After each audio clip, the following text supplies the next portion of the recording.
Hello, everybody, and welcome to Tales on Tap, a place where good friends get together and tell stories about avoiding all the DM's plans for combat, reacquainting with old friends, and robots and flumps swearing. I hope you're all doing well. And before we get into tonight's announcements, shall we say hi to everyone who is clearly in the best headspace for D&D tonight? That was all me. That was all my fault. I literally went to click something and threw my mouse at my stream deck. That's why everyone just got a big picture of my face. I was like, oh no! What's it? Oh, we are a well-oiled machine. Actually crying. Just Oil's being the optimal word. Hi, everyone. Oh, but as always, we are proudly sponsored by our good friends over at Valkyrie RPG. So head over to valkyrie-rpg.co.uk and use code TALES10 for 10% off at checkout on everything except subscription packs. Speaking of Valkyrie, they are also going to be proudly sponsoring our giveaway, which has been running all throughout April, and our draw is next Tuesday, right, Dan? It is next Tuesday. Next Tuesday. So to be with the chance of winning a lot of amazing goodies, including dice and rolling mats, and dice rolling mats and leather dice carrier thingy. Yes. Well-oiled machine. Well-oiled machine. All you have to do is basically subscribe to our channel, and any gift subscriptions also count as entries for those gifted individuals as well. So be sure with the chance to subscribe for a chance to win. And I am stumbling over my words. Don't mind me. You're doing so well, mate. You're doing so well. You've nailed it. I know. There will also be a giveaway straight after this. So starting next week, you are in for a chance of winning a character commission and matching chibi, courtesy of Natalie over there. And basically for that, what you have to do is join our community Discord channel, which is linked along with all of our other social medias down below, downstairs, as it were. Downstairs. Yeah, it is downstairs. Yeah. And head over to the Build an NPC chat channel on our Discord, where you can enter in your most creative and fantastical of NPCs that you could think of, and we are going to be judging it in a Last Orders episode, which we think is the coolest, and you'll be a chance of winning that character commission. So yeah, we're gonna do like a battle royale, NPC versus NPC. So you got to make them mega creative. Mega creative. As creative as it can get. Exactly. But is there anything else? I mean, you can always tell them about Jeff Bezos' money. Yeah. Oh, yes, that's such a good point. So if you're going to subscribe and enter the giveaway, which I think you really should, you can do it for free by linking your Prime account. Shut up! I'm trying to get through this. By linking your Prime account to your Twitch account for a Prime Gaming sub, which is free, or you can spend the £3.99 per month on a Linking stuff is always a good way to get things. That's true. Do we want to do a take two, guys? Since No. This is fine. This is perfect. Keep rolling. We're doing well. I think you've covered it. What we are. So we are back next week for Fallen, and then we are going to do a Last Orders next week on Thursday, and then Tales on Tap are having a holiday. We're going away for a week, so there's going to be no streams the first week in May, and then for the rest of that month we're going to be streaming twice a week, every week for the rest of that month. But yeah, when I say Tales on Tap are going on holiday, I'm going on a fucking holiday. Yeah, he's going on holiday, and he has all the things that allow us to go live. So yep. So yeah, there we go. Right. Speaking of holiday, we are, as you might see, we are one person missing, and that is our beloved friend Chris. Beloved. I'm not sure what he's doing. What is he doing? He double booked. It's fine. He double booked. He can't sort his life out. That's what he did. Yeah. All right, let's just slam on Chris while we're on air. Anyway, should we get into it? Yes, let's get into it. So, in that case, grab a drink, sit back, and relax as we dive into tonight's episode of Tales on Tap. Hands off.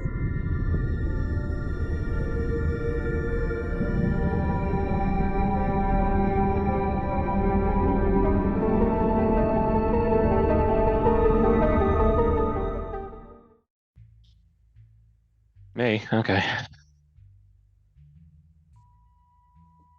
Giovanni's log. Time 1337 precisely on the Rock of Brawl. It's been a most eventful morning, so I shall start from the beginning and try to keep it succinct. I was violently roused from a deep and rather enjoyable dream of my beloved to the feeling of intense burning on my chest. Sitting up, the timepieces that rested on my chest seemed to have burned me to some capacity. It was not hot to the touch, but upon looking at the face, the hands had moved ever closer to cataclysm. This is very bad news indeed. Bella too was awake and seemingly shaken by a dream of her own, in which she saw the one she had spoken about the night before, in trouble but alive on the planet's surface. She was unsure if it was merely a dream, but I don't believe it was, and I tried to set her mind a little bit. There are few coincidences in this universe, and I suppose waking this way means something. I'm the first downstairs and ordered continental breakfast for us all. It's nice to eat the food of the place you're in. As the others made their way downstairs, I'm already deep in thought about what I had to learn from the Solar Symposium. Crocs, too, is already sorting through what appear to be thinly veiled posters about a call to arms against the Galactic Empire. Scar seems very interested in joining this call, and while I can understand, given his history with this regime, I fear we do not have time for this revolution. There's never enough time. Ironic, really. With the help of Luigi and Crux, we formulate the safest passage to the Symposium using the sewers and Celestine routes to get us to the upper city using distraction to evade the newly set up patrols that have appeared overnight. Finishing our breakfast, I learned that candied locusts are rather delicious. We started getting ready to move when a disturbance outside drew our attention. Crux was being accosted by galactic goons, as word of our presence had reached him, and the lie that we had used to get onto this rock was now coming to meet us full circle. Scar was understandably concerned, as was everyone, seeming to get ready for battle that I was desperate to avoid. Telling everyone to wait inside by the back door, Telling everyone to wait by the back door, ready to move, I warped Crux from their grasp and told him to run, hoping they would give chase. Not all plans work as you would hope. The elephantine individual returned to the door demanding Luigi send us out for duty, and while trying to hide from them in the kitchen, Bella, in a moment of distraction, knocks some pans over, causing the machine man to notice us and storm through. In a moment of true genius, however, Scar quickly dressed himself as a cook and burst through, posing as an employee and using his ability to ramble to such great effect as to annoy the guards away. That sounded meaner than it was supposed to. Heading to the sewer system as the Empire's swine dispersed, we made our way through the winding passages discussing what we must do and what this revolution could mean. That was until the sound of what we believed fast wing beats caught our attention. A small, mechanical-looking hummingbird was behind us following, which Ro fired upon, causing it to drop. As Gurgle and I looked it over, the arcane nature of this creature told me it was a familiar. If I hadn't seen it with my own eyes, I would not have believed it. This means something, and I need more pieces of this puzzle to figure out what. As we destroyed it and watched metal dissolve into nothing... Oh, where am I? Sorry.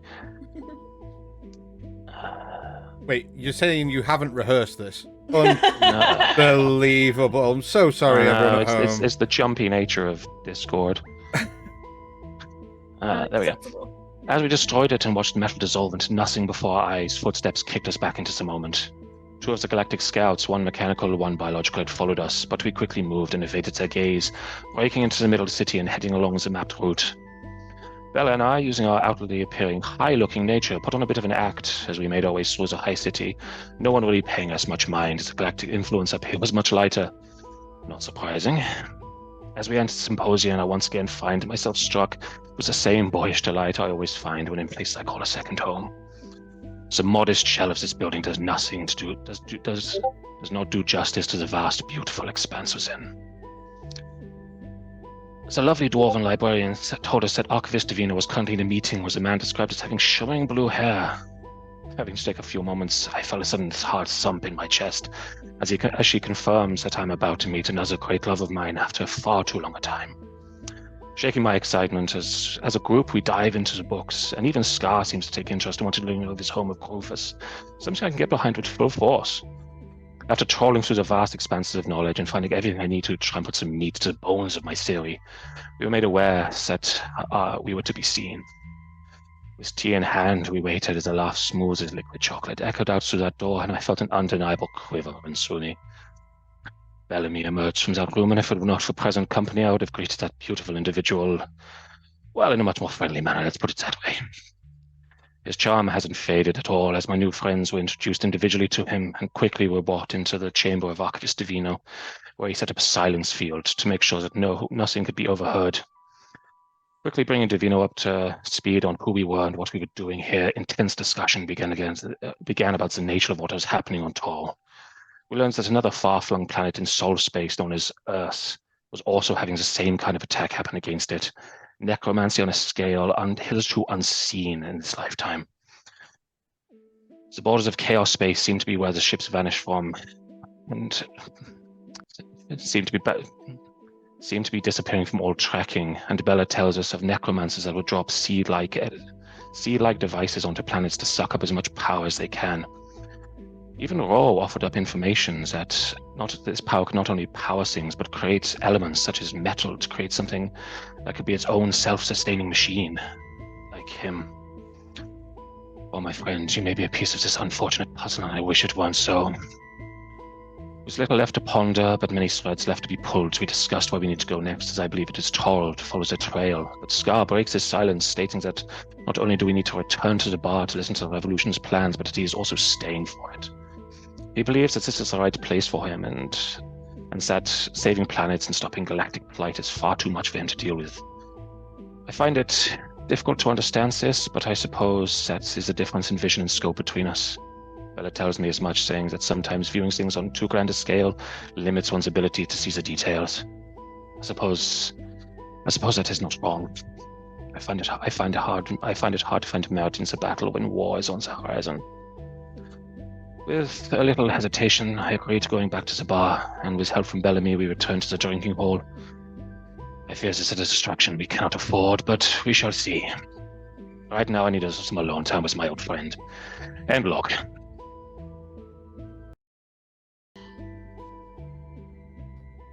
Amazing recap. Yeah, that's great. Thank you. But yes, as Gia rightly says, last we left off, Bellamy had plucked silver filigree from the very weave itself, casting it around in arcane sigils as you all held hands or butts in some cases. And with astounding success, you apparate in the tavern proper of the Laughing Beholder. You kind of look around and you don't see anyone at the moment. The doors are still fully barred shut, the windows covered. You do hear a slight jostling in the back room where you know the kitchen to be that you hid in earlier in the day. But you all arrive. Bellamy kind of brushes themselves off. Oh, Jesus fuck. Give a warning next time, will you? Oh, I'm sorry. I assumed you were familiar with that sort of travel. And you see them have a look over, and Scar, where you are held hands with Rory, you notice that the grasp is tight and has not moved to let go of your hand. I probably will notice, but be completely fine with it, and I'll literally just turn and go, Rory, it's alright. We've arrived now. Rory? There is no response, and as you look at his visor, as it were, the salt lamp glow is dulled. Is he okay? Roy? Oh, I can never say his name properly. Whoa! Give him a tink, tink, tink on his head. Please do not disturb. Systems powering down. I'll immediately go up and I didn't have a break look it. at him. Okay, stand back. Give me some room. Are you familiar with machines like this, Gurgle? He is not your average mechanoid. Nor am I. I'm in a suit of an autono. I'll have a look. I can't promise anything, but I'll have a look. Yeah, I will as well. And Haskell will not move, but just turn and face Rory. Make me a tech check, please. Tech Gurgle. check? Tech check. Tech check. Okay, Tech check. let's go. So intelligence plus proficiency. Intelligence plus proficiency. Okay, cool.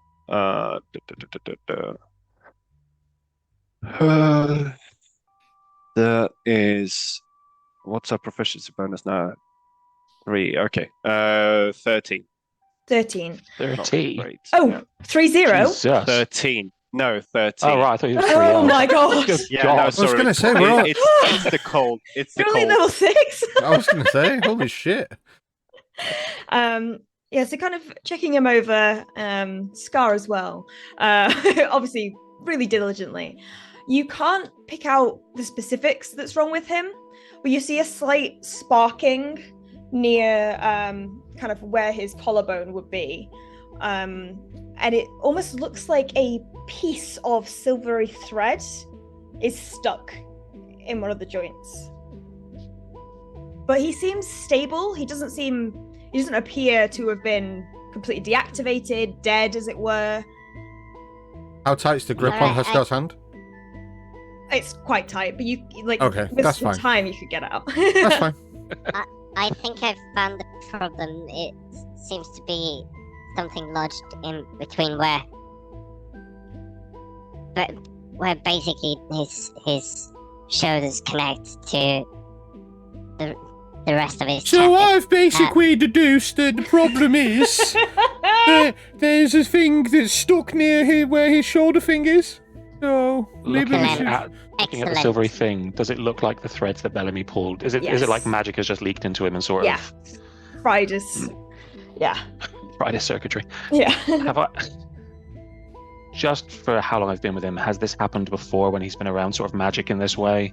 No, but he's never kind of spells that are similar, like Dimension Door or Teleportation Circle. You've never done that with him. Yeah. But general magic doesn't have this effect at all. But something about this spell got caught and triggered something within his circuitry. Sort of looking at you, turns to Bellamy and goes, "Well, you have a habit of making everyone just faint at the sight of you, don't you?" I will be honest, I didn't exactly expect that to happen. I've never transported an automaton or any of the like. I'm sure he's fine. If Gurgle says he is, and so does Heskar, who has great knowledge of machines, I shall believe them. I am not caught up on mechanics, as it were. Just want to Yeah, say... It just Yeah, I seems was going like to say he's shout out Just- to... Yeah, just a massive shout out to RPG Stories VTT, who've just raided with 9 viewers. Welcome, new faces. Hello, You've 9 caught us Hey. right at the start Stay. of our session. So, yeah, welcome in, Okay. everyone.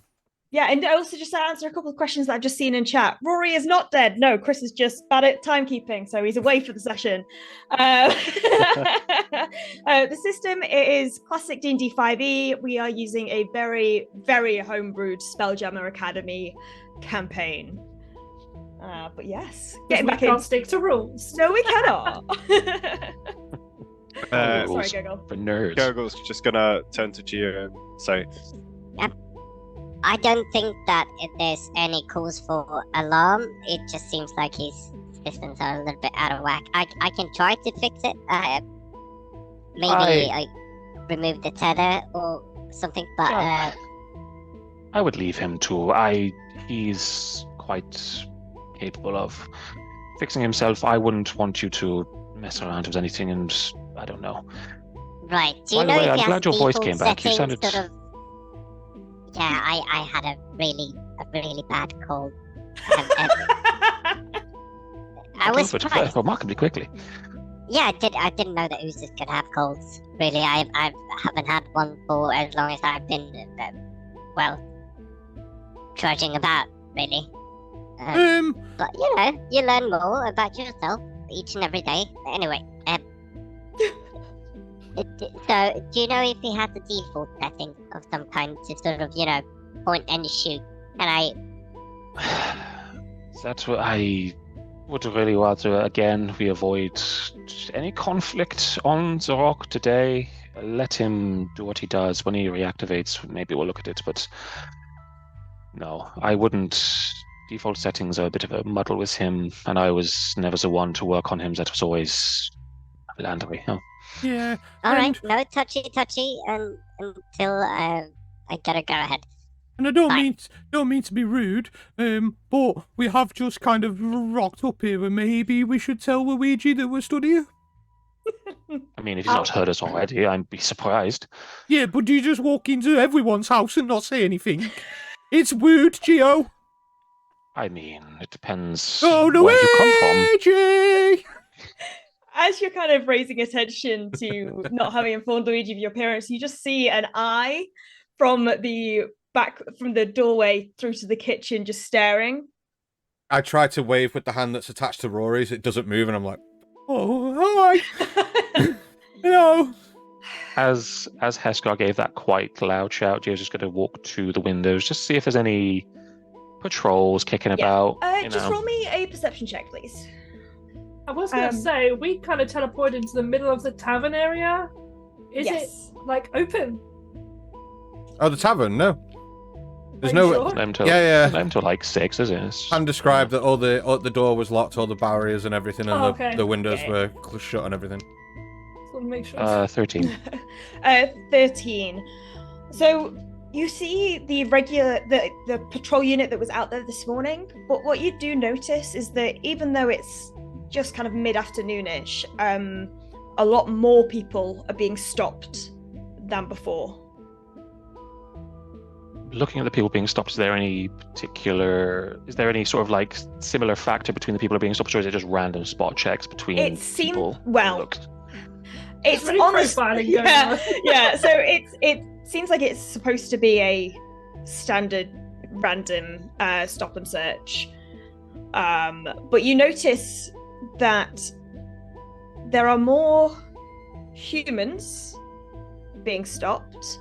And there are also a couple of automatons following said humans that are being stopped. Suspiciously so. No, I'm not there. Sorry, it wasn't. Sorry. Yeah, because what I think Rory would have conveyed is, had you asked this question and he was there, that previously that morning, any automatons that went past were not interfered with at all. Mm-hmm. Sort of turning back from the window, having spotted, I think we may need to keep it down just a tad. So still as a patrol outside, they seem to be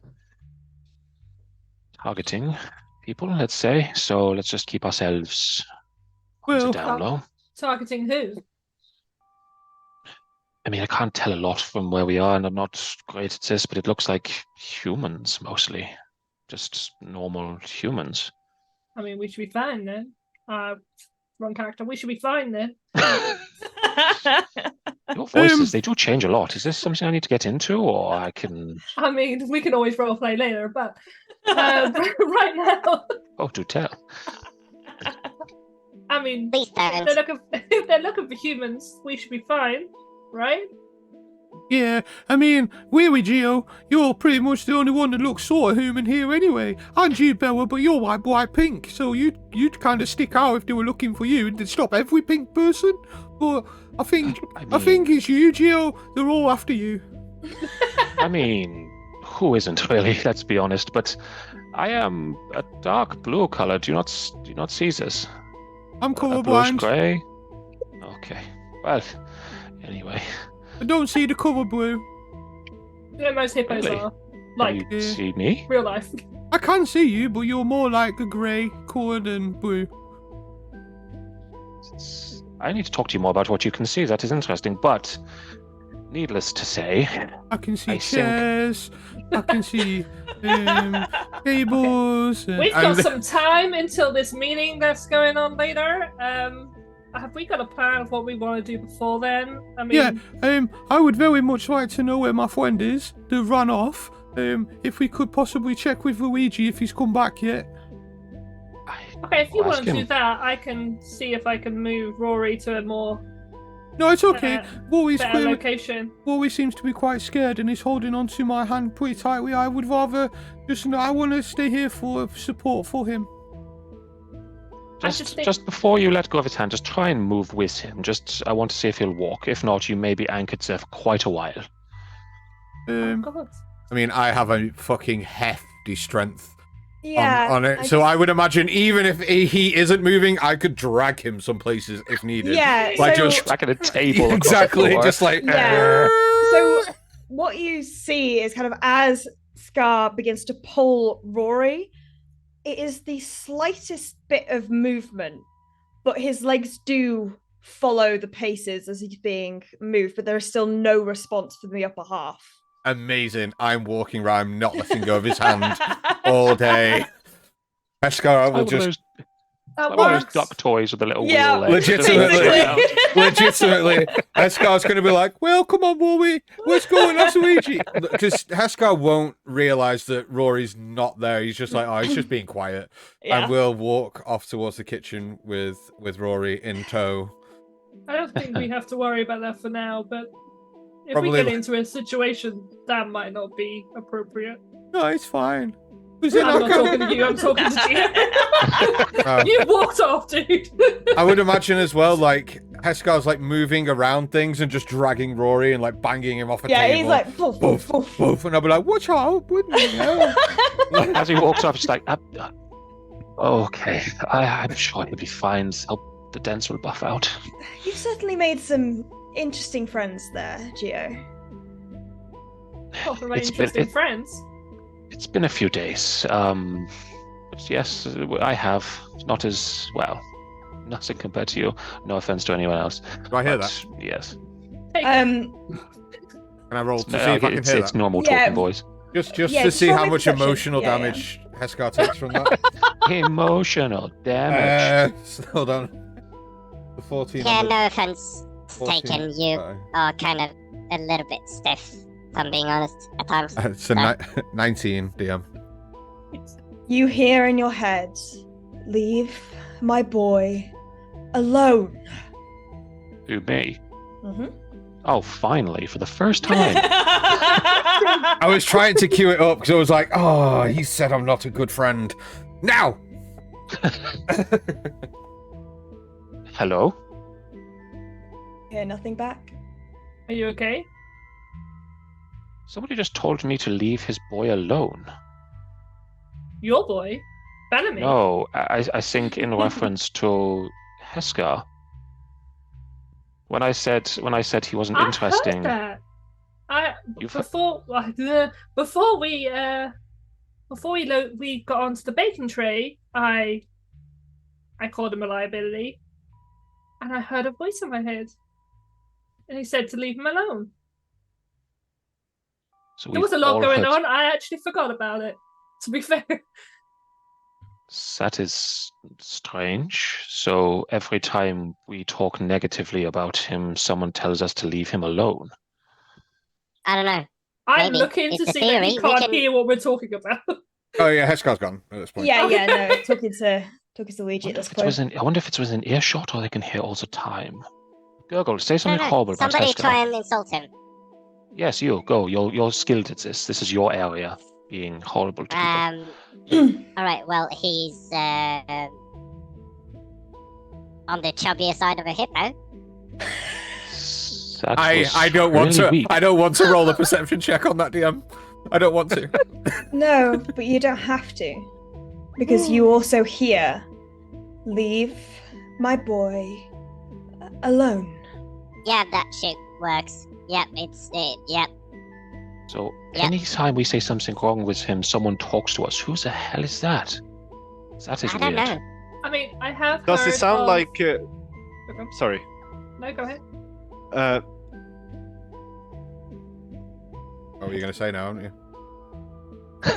Does it sound like the voice is in close proximity of us, or does it It's sound like it's almost like literally a whisper over vibrating? your shoulder. Okay. I mean, I And is have there heard of any people- sort of? Is Okay. it right shoulder, left shoulder, or is it just? It depends, Right in your really. ear. Can't be specific. Okay. Interesting. I mean, for you, it's kind of almost like above because you're below where, like, it's just kind of like whispering. But So the spirit is still tall, looking down. It feels, no, but it's weird. It feels like it's inside your helmet with you if you have your visor on.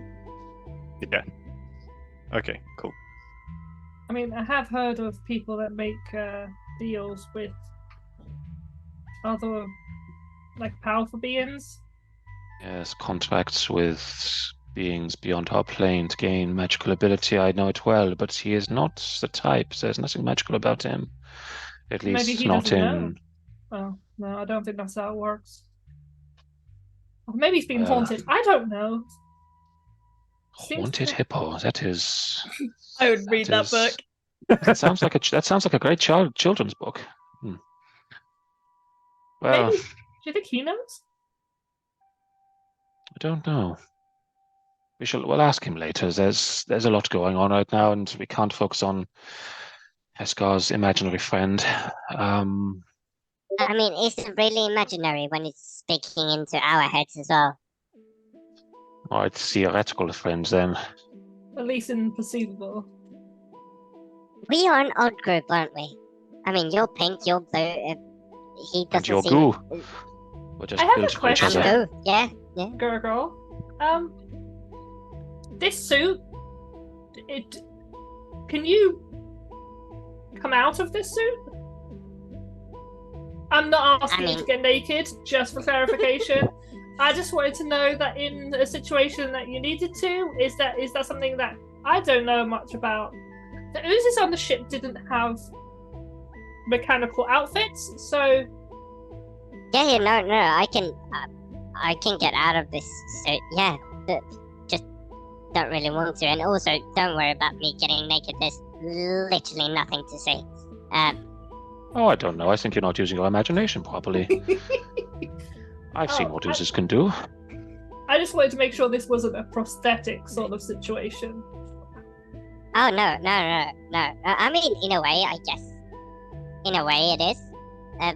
You know, oozes don't typically have arms. Like, I can form appendages. And I'll open up the flap in the middle of my suit, and the pseudopod comes out.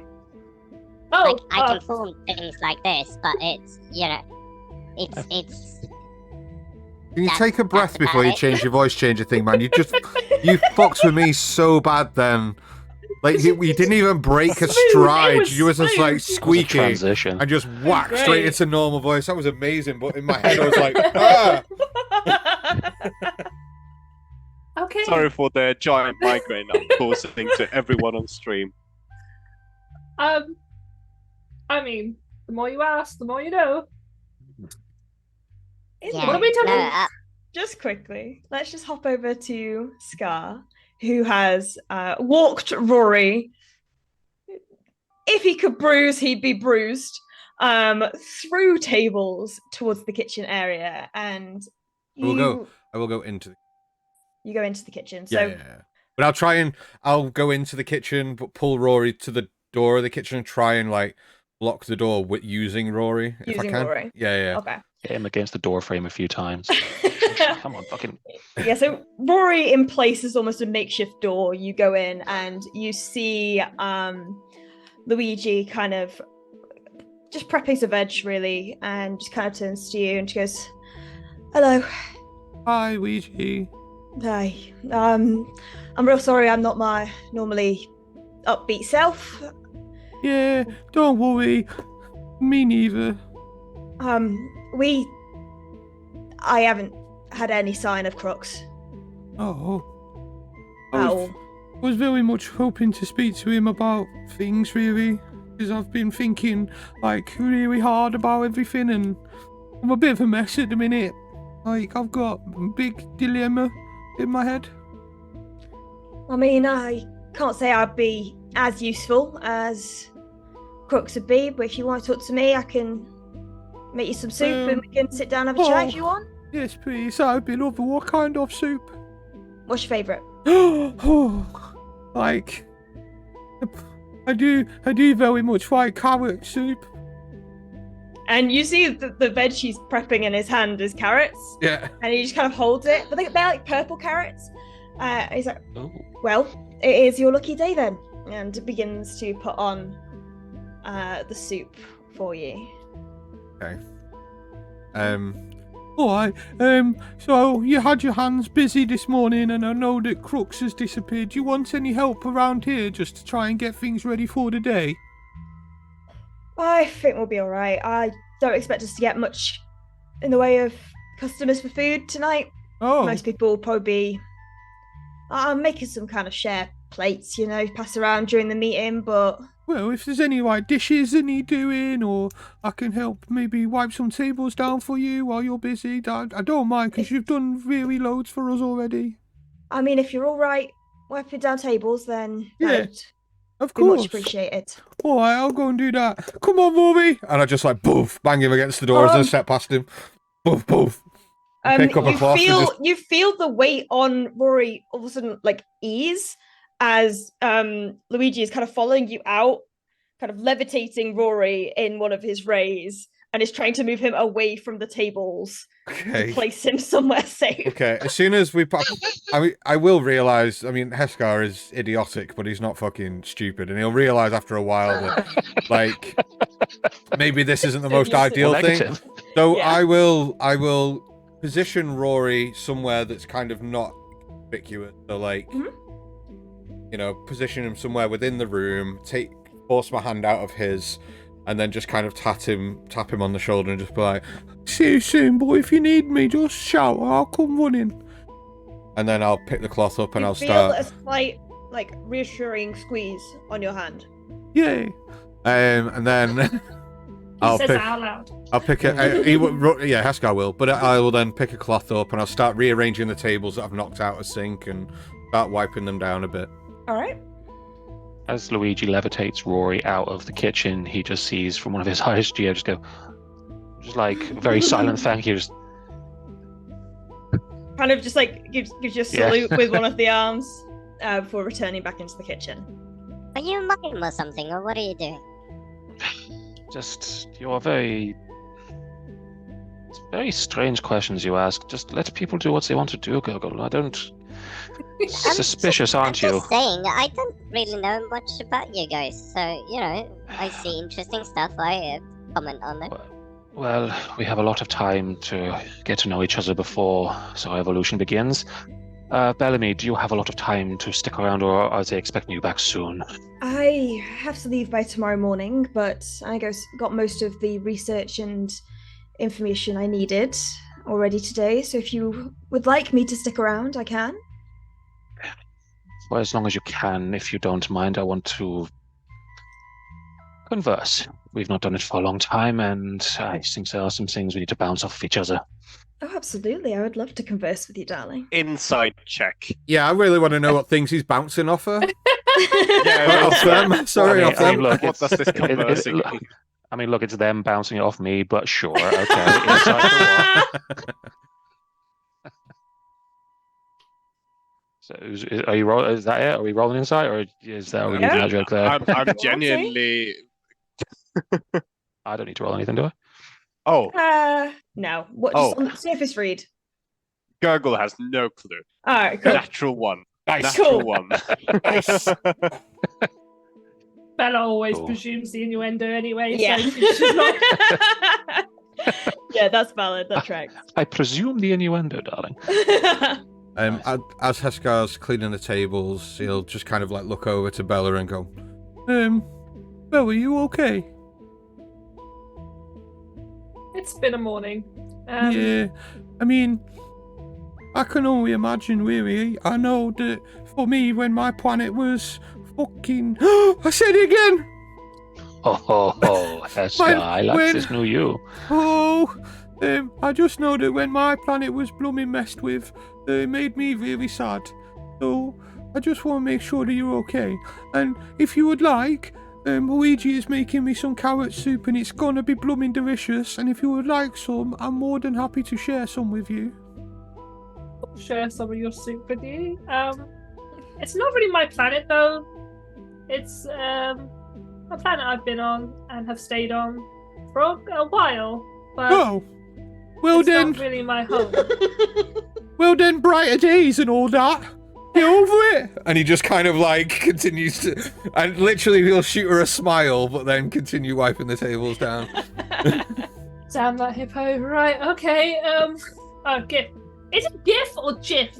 GIF. What is it? It's GIF. GIF. It's GIF. Yeah. Right, because I know that joke was made No, before, Yeah, but now yeah. I'm questioning it. I was No, like, it's GIF. okay, alright. No, it's Jif, and the planet is flat. Shut up. It's a saucer. Gurgle dies. Ooze seeps from the armor. And I know it was just everyone's talking about, potentially the planet being destroyed. And I know that if you've been there and you mentioned that you might have friends there and things, it can be. I can imagine it's quite difficult for you. Well, if I'm honest, I've spent most of my life there. So it's weird calling it home because I wasn't born there, but I suppose you're right. It is hard. And I don't know what you've been through, but I wouldn't want people that I know going through that. Yeah, I mean, where I'm from, the Empire came and just took everything off it. Like, all the people that I never, I grew up with, or my friends, or my family, they just took everyone off the planet. Whereas, for real, they're just blooming destroying it. And they're not even taking the people. I don't know if they're taking the people. If they took the people, then blooming heck. That's really bad. I don't know. But we will find out and we will help. I hope that you do. Do you ever hear a voice randomly? Like in See your Gio head? sort of pop out from behind her, like, Oh yeah, the wicker one in my head, but he sounds very much like I do, so I think it's just me. Yes, well, we all have that one. Okay, it's good to know. Why would you hear voices in your head? Just the sassy one, but I'm pretty sure she's me too. Oh, okay. You're so weird. He just carries on cleaning the table. Like gonna etch away, you know. Gio's just stood there like, he has absolutely no idea, does he? Goodness. Are you two going to be okay? Heskar seems to be working here now, so I don't know what you two want to do. I have some things to discuss with... You conclude your business with your friend. Scar's got a massive grin on his face, and as soon as that's said, he just kind of goes to Luigi like, The employee of the month here, right? and he legitimately after that he is then like, my job, like, no, he doesn't say that, but like you see he's in like more enthusiasm. Yeah. I'm First gonna part-time job. sit down somewhere near Gurgle and put my feet up. If on the table. Yeah. Not in this establishment.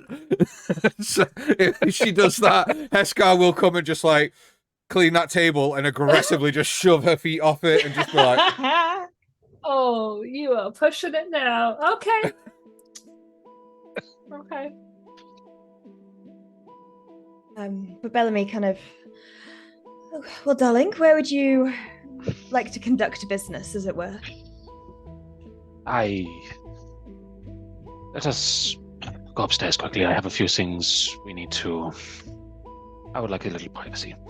Absolutely. I have a room Bella shared that we can, follow me. And he sort of gives a quick wave to everyone, swishes off upstairs. You see Bellamy like raises an eyebrow and looks at Bella and kind of just does an up and down and goes and continues walking. nice. I was like, ooh, does Bellamy react to that? I wonder. Is this jealous Drama. ex-girlfriend type? Ooh. Oh no, it's a free love situation. Everyone's invited to the party. Luigi, get the popcorn. Luigi's part of it. Big mouth. Oh my god. Anyway, Bellamy follows you upstairs. Sort of leading him to our room, he opens the door to allow them in first, should I say, and then closes it behind him. Just going, oh, this has been a morning. Honestly, it only got better. I wasn't expecting to see you, to be honest. I was expecting this whole time here to be a bit of a bore. I honestly had no idea you left Kalachaka as much as this, or had friends outside. I didn't realize they... do. This is a new arrangement, shall we say? On whose orders? Tiberius, if you believe it. Really, is that old goat? He wants you out in the world. He asked if Evangeline would send somebody, and obviously me being me, I was the one chosen. But Well, it is odd. I had never heard of Archivist Divino prior to this. Prior to being sent to my orders. He had been in close correspondence with Evangeline, though, apparently, over the past few months. They are taking action on something? This is not... I don't believe they are. I think they're almost wanting more information to protect rather than to intervene. They just want to fortify our defenses, unfortunately, darling. Of course they do. Just our records and the guards. Out of curiosity, has the dial moved at all since I left? Not that I know of. No. That is something, I suppose. First order of business, though. And he just sort of stops and just wraps him up in this, like, big hug and just sort of, like, buries into him a little bit. It's like, yeah, it is good to see you, genuinely. I have not seen a friend in a very long time. I have missed you, my darling. How is everyone back there? They're okay. Finley's doing well. The old fuss pot is still going, I see. Indeed. The business is almost lost without you, though, darling. I mean, no one quite took interest in languages as much as I did with him, but he was fascinating. I miss you all. I'm pretty Salem's sure still it's... being a massive bitch. Oh, of course. I kind of can't help but love them for it. It's the same as everyone's. They are literally the worst person you've ever met, yet somehow you want to be Yes. around them. So endearing. I find it strange, though. Has no one noticed I have not returned? It has been a few months, and I have not been back. Has nothing been raised? They have noticed. Evangeline covered for you for a time. Said that you had been sent out on a reconnaissance mission. Eventually, it was realized that that was not true, as they had not had any official records from you. Evangeline saw it coming, as she is wont to do, and managed to divert attention. They believe you to be lost. Okay, lost I can work with. That is good. That is good. She has done so much for me, that woman. I'm going to owe her big time after this. You know she will know that I know you're alive, right? Of course, she knows everything. I don't expect to get anything past that woman. And you, my friend, how are you doing? How have things been? I am... I'm growing bored, darling. Well, it took you long enough. I think it took you not blathering in my ear every second of every day to get involved that made me realize that, you know what? Things as they are aren't that great. At least some form of my presence made you spurring into action, so I will take that as a win as where I can. I mean, all parts of your presence make me spur into action, darling. Oh, stop, I've got... Actually, we have some time, but first, Emoji incoming.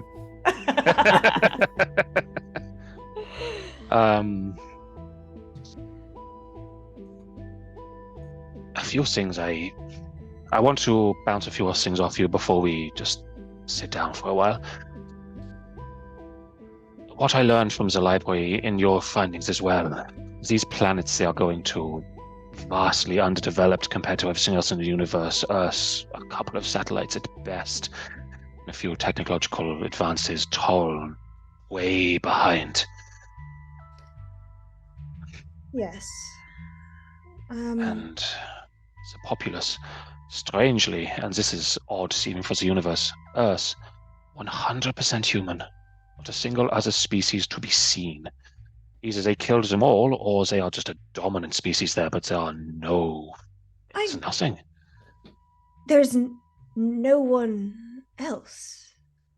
Apart from the flora, fauna, and animals, Earth is 100% human. How? And Torl, huge population of humans.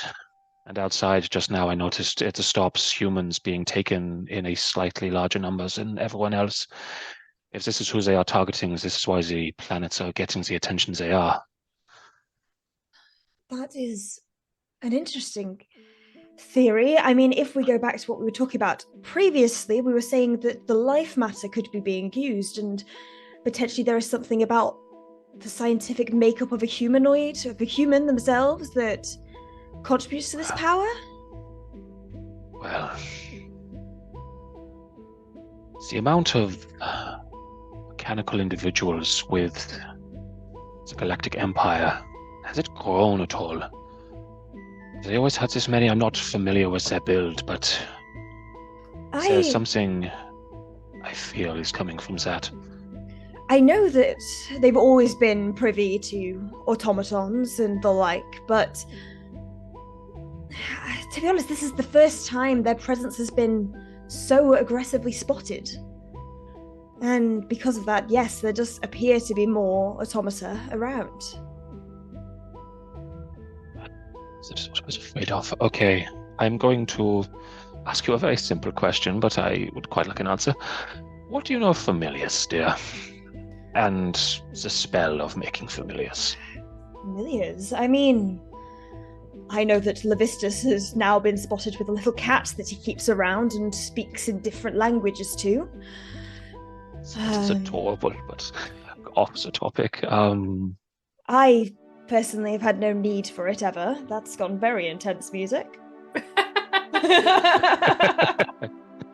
Hold up.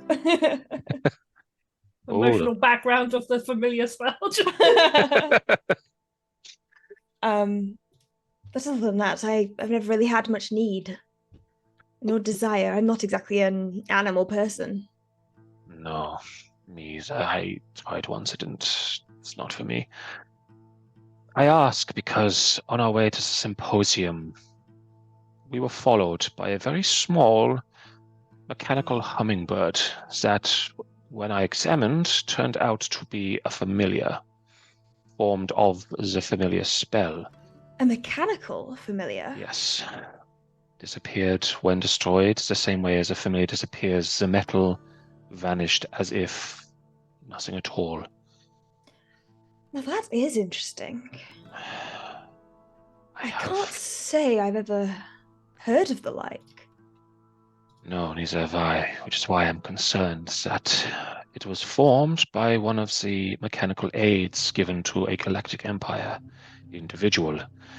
And if that is true, and they are taking life energy, potentially they are building mechanical people that can, in some way, access arcana. An army It is a of loose theory, but mages. potentially it is loose, and there are threads that need to be pulled, but I think we need to collect one of these galactic mechanoids and examine it. I do believe that could help, having some hands-on research. The individual downstairs, your friend, as it were. See, who's or Bella? Gurgle. Ro? Oh, think my you meant- friend Ro. I see.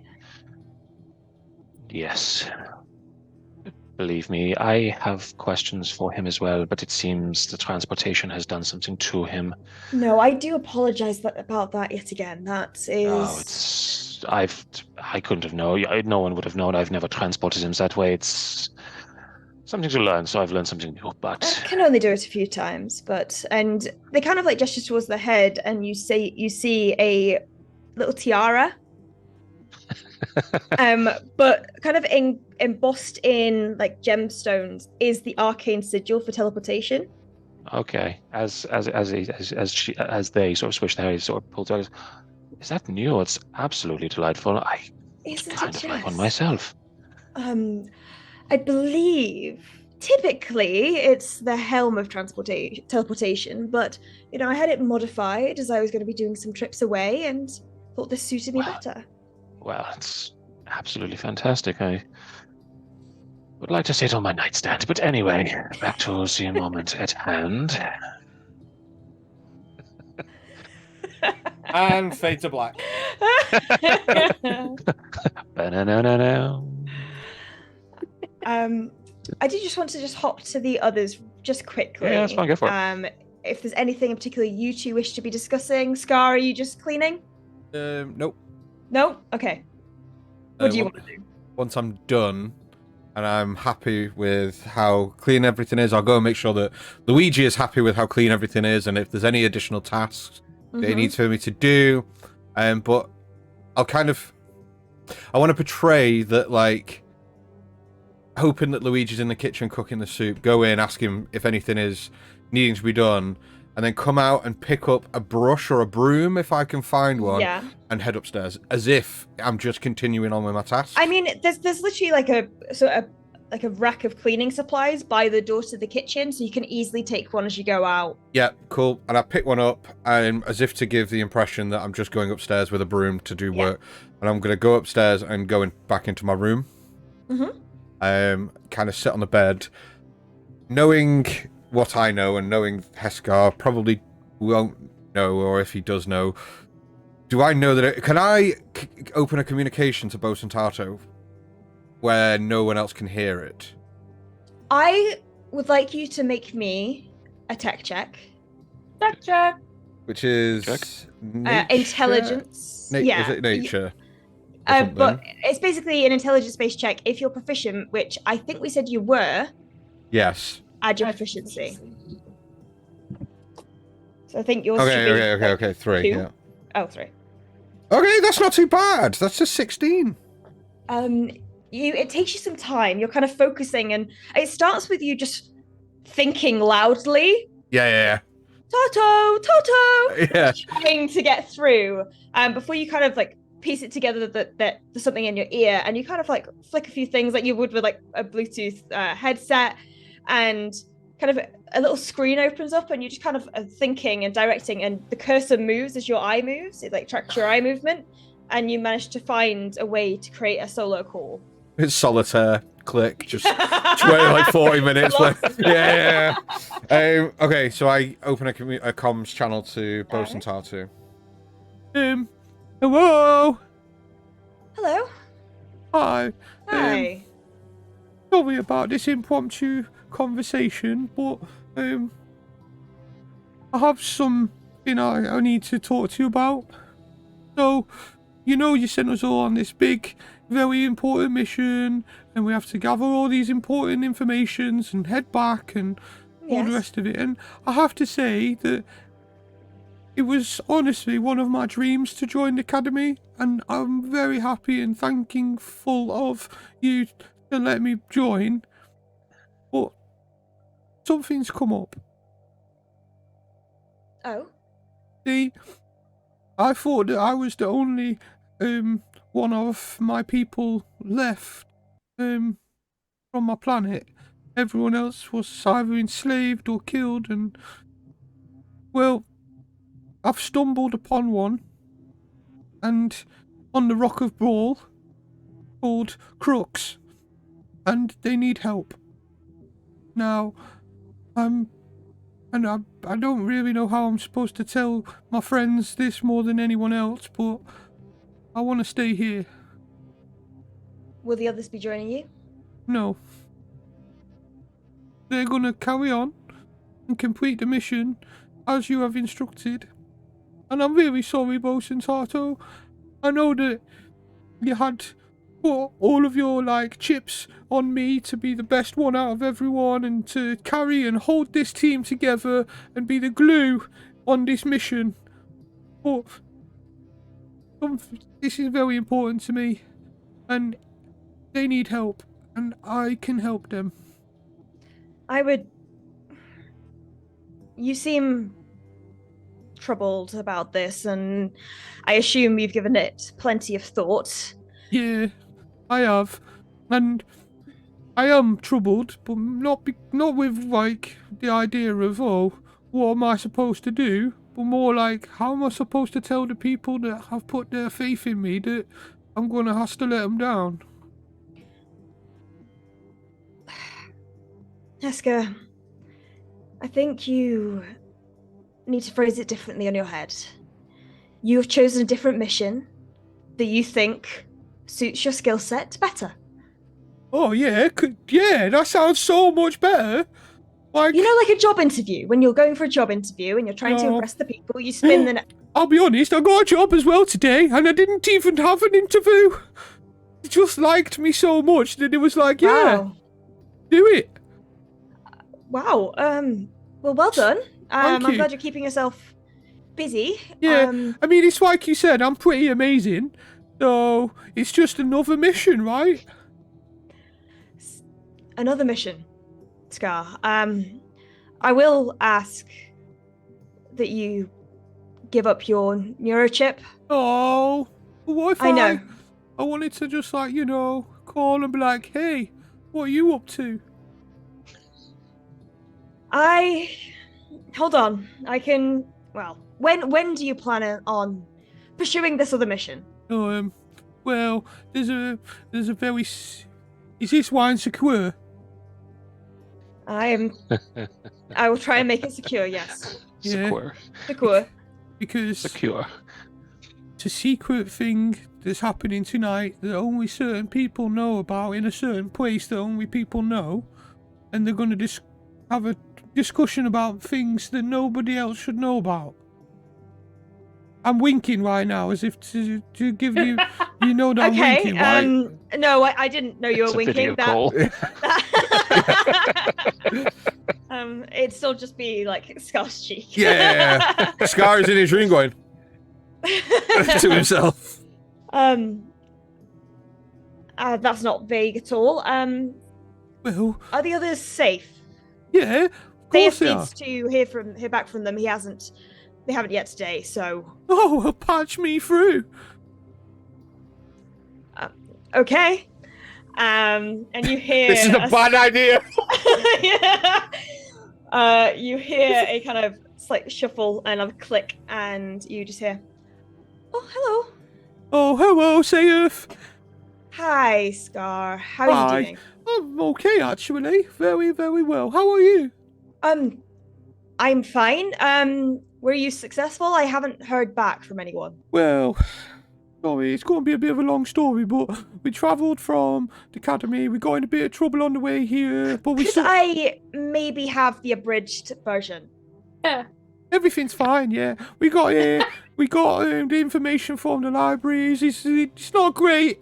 Apparently, from what I could understand, they're using some sort of device to take things from the planet that could be really bad, and the things taken from the planet are going into the dark space place. I mean, most of space is dark. There's an absence of light. That's kind of part of the whole deal. Listen, I'm gonna call you back, okay? Goodbye. Help. Just gonna Help. yeah. Hang up. Literally, just. I'll call you back, bye. And just literally hang up, and then he'll sit in his room and be like, "Oh, I wonder what an interview is anyway."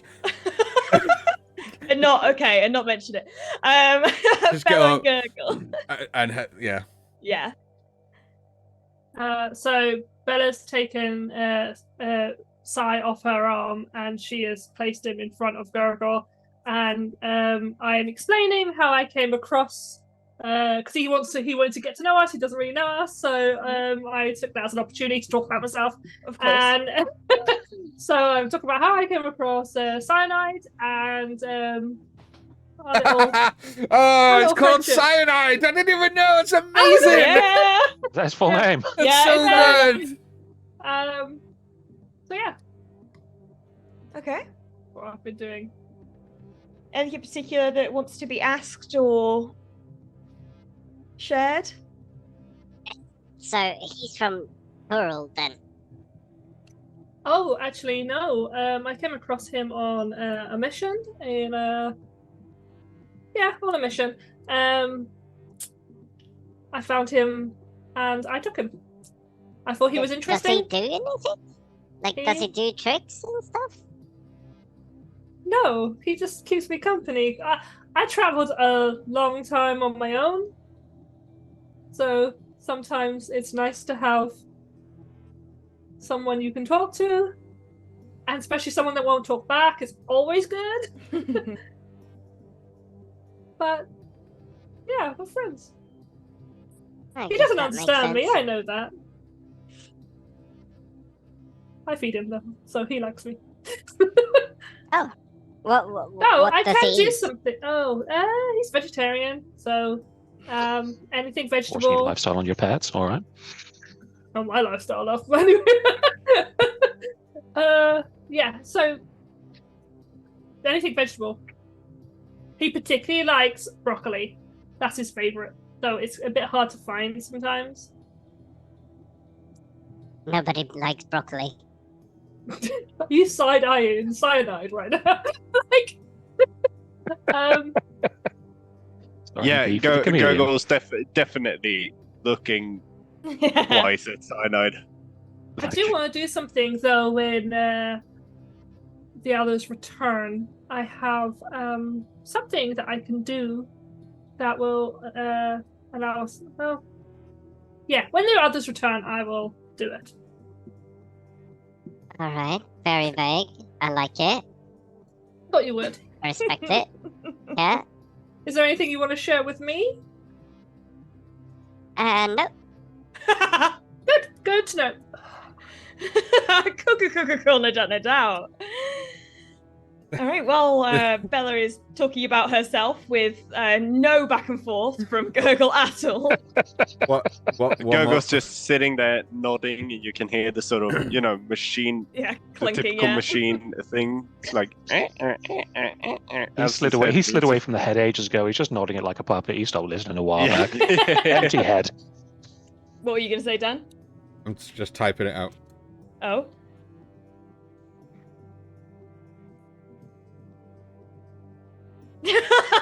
Okay.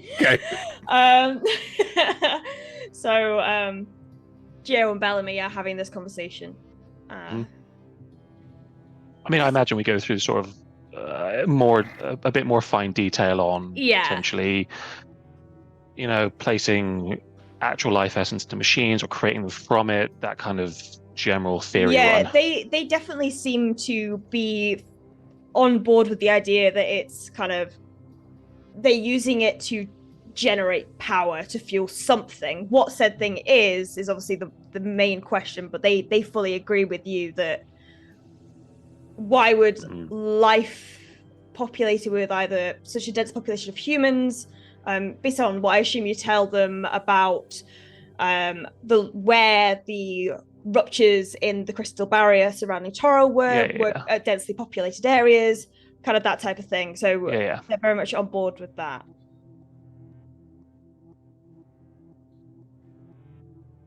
So it's the best I can pull together with what little I can scrounge around from in these small areas. I never thought I would miss the Kali Chakra as much as I do for its information gathering purposes, but right now I could use some of that. Yes, I mean, while to look at, the Solar Symposium is rather impressive, it's nothing on our home. No, nothing really is. Oh, so many questions to ask, so many answers to get. I don't know where to start. No, darling, I don't know either. I don't know what to do with the information I have gathered. I've got to figure out how much of it I'm going to disclose, because I obviously want them to be able to keep our home safe. But I don't want them to. Not that they would never intervene, but That is why I'm trying to stop 2 more planets from falling into ruin. Bellamy kind of steps forward and like puts a hand to your face and goes, "Darling, you don't need to fix everything." I know I don't have to. It's not about fixing it. Maybe it is. I don't really know. I just know. He sort of stops and like just looks dead in the eyes. I can't watch more of this go on. I cannot see thousands of people brought to ruin, lives, homes, loves shattered because the immovable march of time and chaos falls at their doorstep. I know what I am doing is fighting against one of them, but I cannot do it. It's too much for me to bear anymore. I didn't understand this part of you until recently, and now it seems the stakes are getting so high that even I can't avoid it.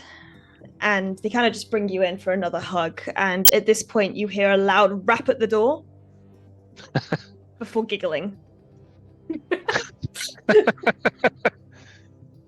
Sort of pulling back ever so slightly, just goes, "Is that you or is that me? I don't remember." No, I don't typically make that noise. No, not unless. No, well, we don't touch that, darling. Yes, well, I'll. Hello, who is it? You don't hear anything back? Okay, that is concerning, to say the least. Stay where you can be seen, but not too seen. And he sort of turns down and just puts his face like in the crack of the door. You don't see anyone? Closes the door again and just sort of turns around. So that is strange. We should have put up a silence barrier. I don't like this. 2 seconds. And Bellamy kind of flicks their wrist, and it's almost like a conglomeration of microscopes, like handheld microscopes, like spin around in a circle before dispersing. And they cast Detect Magic. No, nothing magical in nature except for you, darling, of course. Us, dear. Very true. I can't. Yes, there I am. But no, I don't see anything.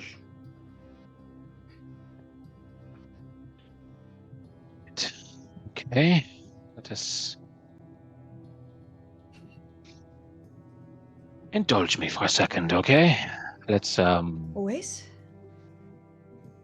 And sort of trying to put on a bit of an act, he just sort of comes in close, going, "I know we've had time together, but okay, well, you can start there if you like, but I think we really need to, okay, well, let's see where this goes, okay." And just sort of starts trying to put up the facade that there is machinations happening behind the door. Yeah, and Bellamy 1,000% plays into it, starts kind of like doing a bit of like heavy breathing, slight groaning. Yeah. Cool. Does anyone come back? No, they do not. Does anyone come back? Just Heskar outside with a cup against the door. Oh. I mean, I do like an audience. Sort of giving it a minute or two, he sort of looks at the door, is like, "Okay, well, either we're being pranked or... Wait. Okay, that is one of 3 people, and I just remembered one of them." What? The captain of our ship. He is a little... A flump that was a pirate hat, if you would believe. He's interesting, to say the least. I think I've not been paying enough attention to him. He is That's marvelous. somewhere around. You sent the captain of your ship off wandering somewhere? He can use invisibility. He got drunk last night. He was asleep in soup. So a reckless, previously boiled flump who wears a pirate's hat is going around the streets of Brawl, potentially invisible, potentially not, and has a proclivity for causing havoc? Yes, that is unfortunately accurate. Darling, you might need to up your guard a bit. Yes, well, I can't help it if you bring it down. But yes, there is... We will have to talk to him because he could be a way to get back to us, actually. Anyway, where were we? And he just straight back in, Yeah. but... Yeah, no. and Let's continue to grow. speed forward Yeah, so 4 hours. whoa! For the sake of brevity, Okay. it is now it was about 2 or so in the afternoon when you got back to the Laughing Beholder itself, and according to the posters that Crux was making this morning, the meeting is meant to be at 7. So you kind of go about your days talking, getting to know each other, reacquainting with old friends, and not letting them know that you've spoken to the SpellJammer Academy. Oh no, I'll tell him. Okay. But I'll wait till everyone, because obviously Bella wanted to do some stuff when everyone else, we all joined up anyway, so I'll wait for everyone. Okay, yeah, so we'll say after a few hours, Bellamy and Gio return downstairs. Rory is still kind of stood. Escar immediately starts giggling to himself, eating his soup. Just for the sake of fun, Gio just sort of goes, hold on a second, like messes his hair up, undoes his jacket, sort of like pulls it to the side a little bit. And from the stairs, he just sort of goes,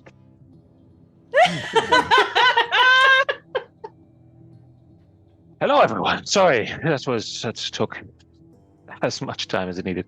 Are we okay? Yeah, we good? Oh, better than I've been in a while. Sorry, you've all met Bellamy, I know you have. He's a very good friend of mine. He can be trusted. Don't worry if any of you have concerns or ideas about where he's from. He is from where I am from. So, be sure he's... Don't even know where you're from, to be honest, Gio, but hello! Yeah, that is a good point, actually. Where are you from, Gio? So, what have you been talking about? Well, I always want to wait till everyone had returned. Bellamy, could you give us a moment, please? Oh, yes, I can make myself scarce, don't worry. Wonderful. I'll Luigi go clean said, up. yeah, Luigi's got dishes in the kitchen that might need help with. Anyway, I don't think so. so, It does. I spoke to the academy. Gave them an update on Why didn't we hear you speak to them? Well, I didn't want to disturb you, and your friend, but really I needed to speak to him anyway. So I called Bosun Tarto, and they said that they hadn't heard of us for a while, so then, kind of put me through to Saif, who wanted a bit of an update, so don't worry, I took care of it. God, I can only imagine what you said. Well, I told him that we'd found the dude at the library. Told him that the bad people were taking stuff off of Torval and sending it into dark space bit, and then they asked for a bit more detail, and I lost connection weirdly, so we might have to ring them back. But I got most of the biggest details out, really. It's a comprehensive telling of what we have done. Well done, Scar. I will check in with Saith later just to make sure that she got the full... Yeah, just analogy, apologise. We just kind of lost connection. Probably went into just this weird, space-time continuum place that just Oh, yes, connections. that tends to happen. A lot of calls get lost in the space-time continuum. Yeah, I mean, I've heard such things. So, you know, I haven't seen you in class lately. I just assumed you were too. Yeah. well, listen, I'm amazing. Don't really need to go to class. Read a book once. Only one, but it had something in there about it, so, you know, not tight. Pictures is what it had in it. It did actually have some pictures. It was really good. But the pictures were all in, like, just lines with no colour. And then I had to put the colour on it, depending on the number on the page. God. I had to put a different colour. And it was... The one book you read. It's a paint It's by a numbers. coloring book. Yeah, and it was Oh my called My God. First Space-Time Continuum. It was really great. Wow. And Color by Quasar. I remember that. Yes. yeah, there was another one called Everybody Poops, but Mummy said that was not one for me. So I didn't read that one. So, anyway, Indeed. so I spoke to Bosun Sato, and I really have something that quite important that I need to discuss with all of you. I've been given a very important mission. Just me. Really? Yeah. Separate from the rest of us. Unfortunately, yeah. No, it was not my choice. I tried and I fought for it tooth and nail. I said, no, Bosun, these are my friends and I will not, leave them. And they were like, well, I'm sorry. Yeah, but you're going to have to. So I was like, no, okay, twisting my arm. Do I need to roll an insight check on that? Roll me a or- deception check straight up. That's a natural 20. Right, okay, everybody else insight checks, let's go. That's Okay. a natural 20. Thanks. Oh Okay. my. Natural 18. Wow. That is a Insight 22 plus from me. 4. Also a 22. 22. Full of shit. Like, you heard the conversation. Like, No, we didn't. full of shit. Natural. We did. Oh, that's an 18 for me total. 18. Okay, so Gurgle, you're kind of like you're believing it for the most part, actually. The confidence that Scar's talking with, and you see it as being something that he would say. So you're kind of like Yeah. nodding along. There's a bit of a niggling in the back of your mind. The other two see right through it. Absolute lie. Yeah. I kind of side-eyed you, like, So, basically, they wanted a mission report about what's happened since we got here. So I told them that, obviously, there's this group forming. I'll try and fight the Empire on one side. And then we have, obviously, that kind of coincides with our mission to do with Toril, because they may be involved as well. So they said, well, look, Heskar, you are probably the only one out of the group that we could probably entrust this mission with. So we're going to need you to stay there, boots on the ground, and just, see what happens with this whole revolution thing. they want you to stay here with the rebels. Yeah, I don't know why. But, I mean, who am I to argue with the Academy? Gio just sort of looks side-eye to Bella as he's saying, he's like, well, if it is a very important mission that they have given you personally, I don't see why we should stand in the way of the SpellJammer Academy and their need. Well, just a lot of red tape in it. Of course, details, putting Yeah. people here, there, everywhere. We're just the little pieces that are moved around the board. They're just going to put us where they need us, really. Look, I feel as bad about this as you probably do, because, you're losing me, and I can only imagine how much that must hurt, but you just know that I'm equally as hurt.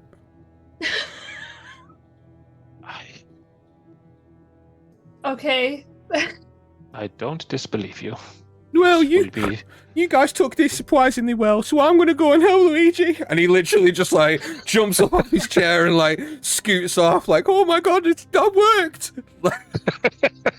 In a lower tone, she's going to turn to Gio and say, I mean, I understand he wants to stay. It's kind of sweet, actually. I mean, look, he feels bad. He's found a course he wants to do. I know I was against it, but let's not tear him down. Let him have this one. He probably is more This is yet. bullshit. Oh, are we splitting the group all of a sudden? Sorry, What did kind of- you... Oh, did you not get that? Oh, He's getting a separate mission apart from the rest of us, and we're stuck in traveling Gurgle. through. It's his way of telling us that he wants to stay and help fight without telling us that he wants to stay and help fight. He just wants to do something here because I think Crux is here. He is trying to do it without making it look like he is leaving. So just let him have what he needs to do. Oh, he's not leaving anything. Well, No. he's- If he wants to fight, like, I'm fucking down. yes, but we Do have we- I'm down to fight fight. other places. I don't think this is Okay. our fight. This is his fight. I don't think I this is mean, our if fight. it's his fight, it's definitely my fight. But what about Toro?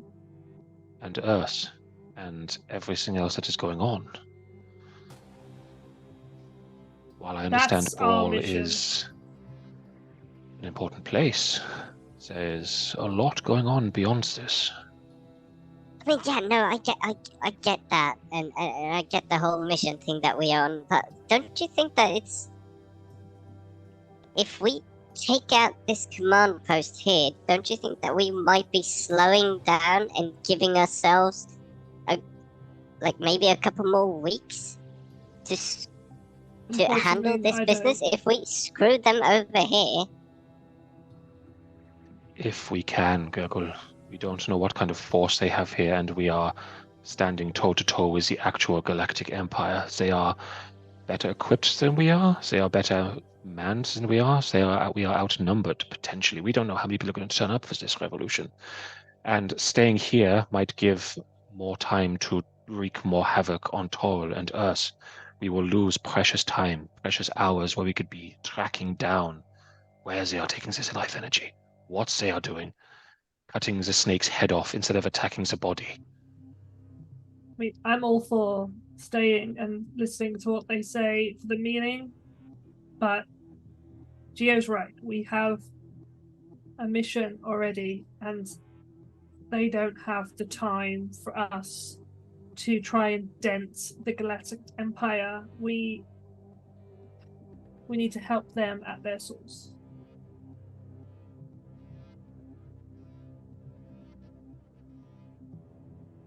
right? So we're just gonna leave the guy.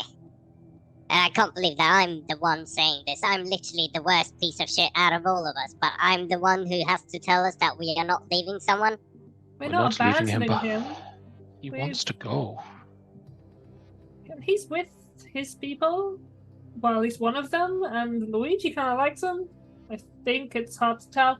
But, I mean, he seems to have a place. We're not abandoning him on some rock in the middle of the Astral Sea, you know? We've all been there. But he has people. We're not... I think leaving him is a harsh assessment of this. Over You the describe this leaving somebody then. Again, Gurgle, we are not leaving him. He is going of his own choice. This is what he wants to do.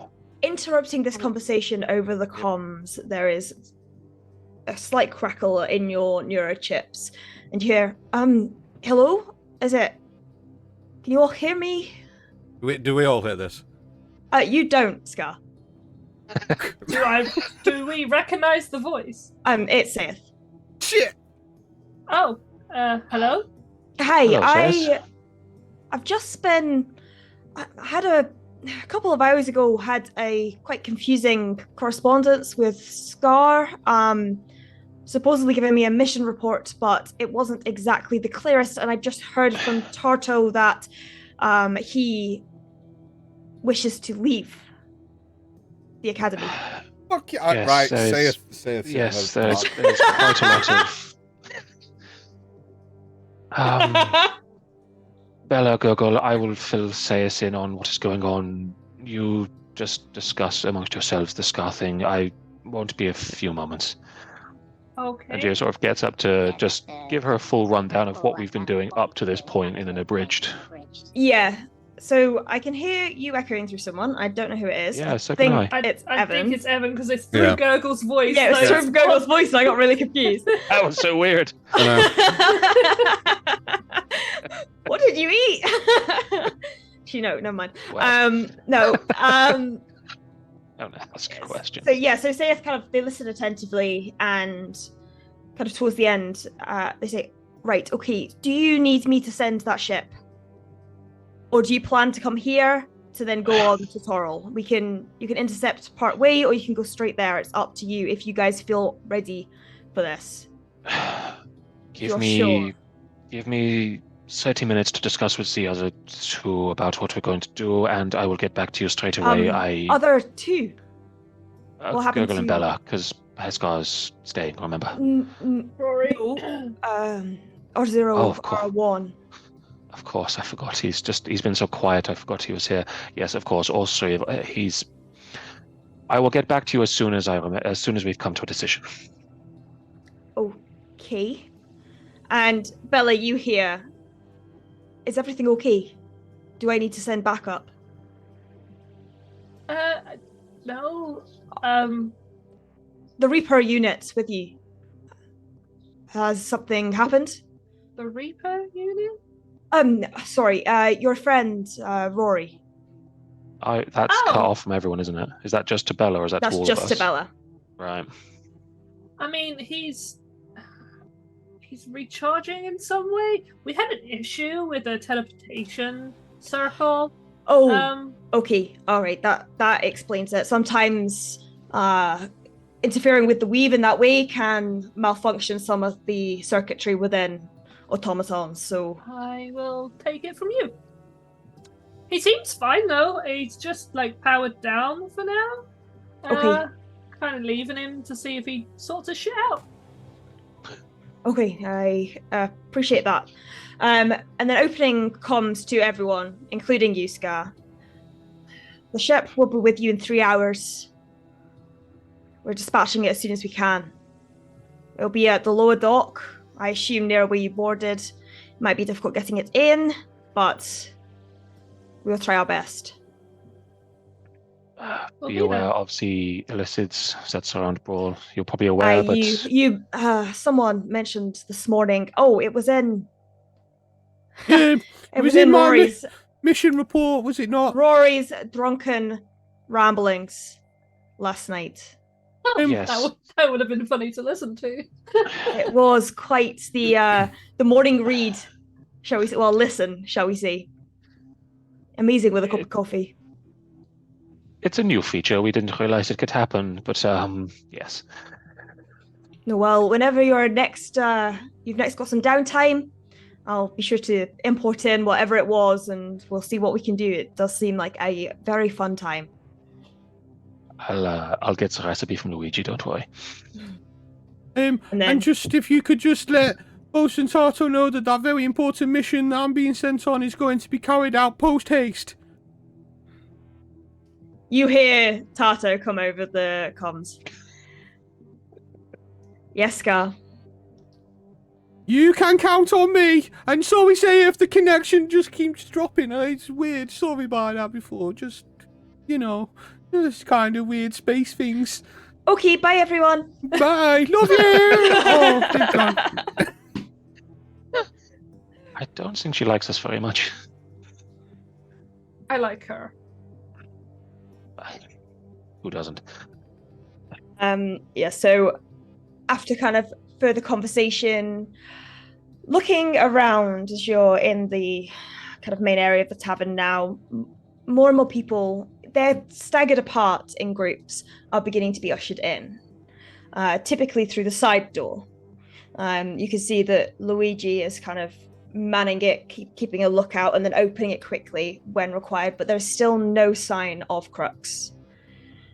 A few individuals kind of come in and get a drink from the bar before making themselves situated, just kind of scattered around. Nobody of actually, can I have everybody roll me perception checks, please? Yes. That one. That one, okay. These are people coming for a drink. Nice. Perception. I'm not too good. Yeah. That's only a 12. 19. 19. Gurgle. 15. Okay. So Gurgle and Geo in particular. So as you kind of like, just because of your natural curiosity, you're kind of scanning up and down the people who are coming in, and it is a mix of people, of various humanoids. Humanoids. I don't know what just happened there. Various human eyes. Human eyes. To match Just writing that down. Hold on. No, shut up. Tweeze. Various humanoids coming in through the side entrance. There are a range of ages, from very old to very young, some kind of parents with children. You see a few elves, one Eldrin individual with a shock of red, like luscious curls, like deep grey skin, and quite flamboyant jewelry. You see a human-looking individual with kind of light green eyes, their hair in like a half up, half down do, kind of go and sit like to the back, just listening in. You see a individual who seems more nervous than the rest, and Geo, you were the one who picks up on this, and they are wearing... There's something about it that gives you, while you don't have true sight, you pick the impression that this is someone who's not comfortable in the skin they're presenting Okay. with. But you also notice an exchange between them and Luigi, where Luigi kind of nods and ushers them to a particular area. There is also, Gurgle, a Thrykean individual who is very familiar to yourself. Oh shit. Yeah. But over the space of about an hour, about 35 people filter through, and then the kind of the batches entering become sparser and sparser until the door is closed and locked once more. Heskar will be keeping an eye. Heskar will be keeping an eye on the door for everyone coming in. Every time the door kind of opens or knocks, and he's. But he will be stood towards the bar with his back against the bar, cross-armed, trying to make himself look as big as he can. Yeah, kind of like a bouncer. Yeah. Just kind of like. Yeah. You see, for the most part, like, everyone seems to be well behaved. They're all kind of talking, conversing. There's not really any like cliques that have been formed. Like all tables are kind of socializing with one another. There are a few kids playing with some toys on the floor. Like it's getting quite cramped in this space now with this many people. But you notice that everyone's also they're making sure that their voices and the loudness does not get too loud. When a baby begins crying, they are ushered upstairs. No. Jesus. They are ushered upstairs. You see a figure in Bellamy's clothes come down the stairs, but... Is it Geo? No. But their appearance has changed to a human looking male with like a gruff beard. Still fabulous, but like quite a nicely like tamed, but still gruff looking beard, chiseled jaw, and like a sweep of dark black hair. Come down the stairs as the area begins to get more populated. Do I notice that they're Bellamy's clothes? Yes, you would. I mean, it's Bellamy. Like, yeah, their clothes are very notably them. I'm gonna say to Gio, did Bellamy get robbed? Just sort of looking towards the stairs and the clothes, I'm gonna send a 4th level witch bolt. Can you imagine? No, I'm going to send a message his way, or at least to the individual there, and just go, Bellamy, did you change form just to be unseen? Just to be precautious, you know, darling. How'd you like it? Thought I'd try something different this time. I mean, it's a masculine aura. It's fantastic. It suits you. I think you can run through a few different ones. You've always been able to pull off looks, haven't you? working on the voice, but I'll get there. I'm sure. I'll keep silent. I don't know. A soft tone like that with such a rough exterior. I think there's something quite stunning about that. It's quite charming in a way. I saw But just through messages. nice. Nice. Toy nups. Point. Point. Nuts. I'd like a toy go. So you kind of, I assume at this point, like as everyone begins to arrive, you also get your own drinks. The soup is ready. There are platters of various foods scattered across the table. It's almost become like a pick a mix, like all you can eat buffet in a way. You've got a massive vat of soup, and you notice that Hasko, you remember that the soup made yesterday was also carrot, and that is Crux's favorite. Yeah. We are family. Heskar still has his Kiss the Chef apron on, by the way. But he's literally stood next to the soup with crossed arms with Kiss the Chef. I love it. Where have you positioned Rory? You said somewhere inconspicuous. To be honest, if I'd have known that people were on the way and it was getting towards that time, I'd have moved him to the piano, sat him down, put his hands on the piano and his head down. I'm so happy you said that, because that's literally where I was thinking he was. I'd have literally positioned him sat at the piano, but like, you know, like those machines that you put 10 pence in and yeah. I'd sit him down and just head down, but resting on hands on the key. Okay, amazing. So kind of after a while, the hubbub begins to die down as an individual steps towards the piano. Not going to sit at the piano itself, but just to be in a position where everyone can see them.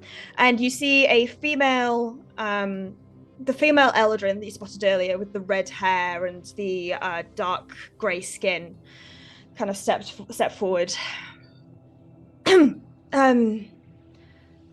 Good evening, everyone.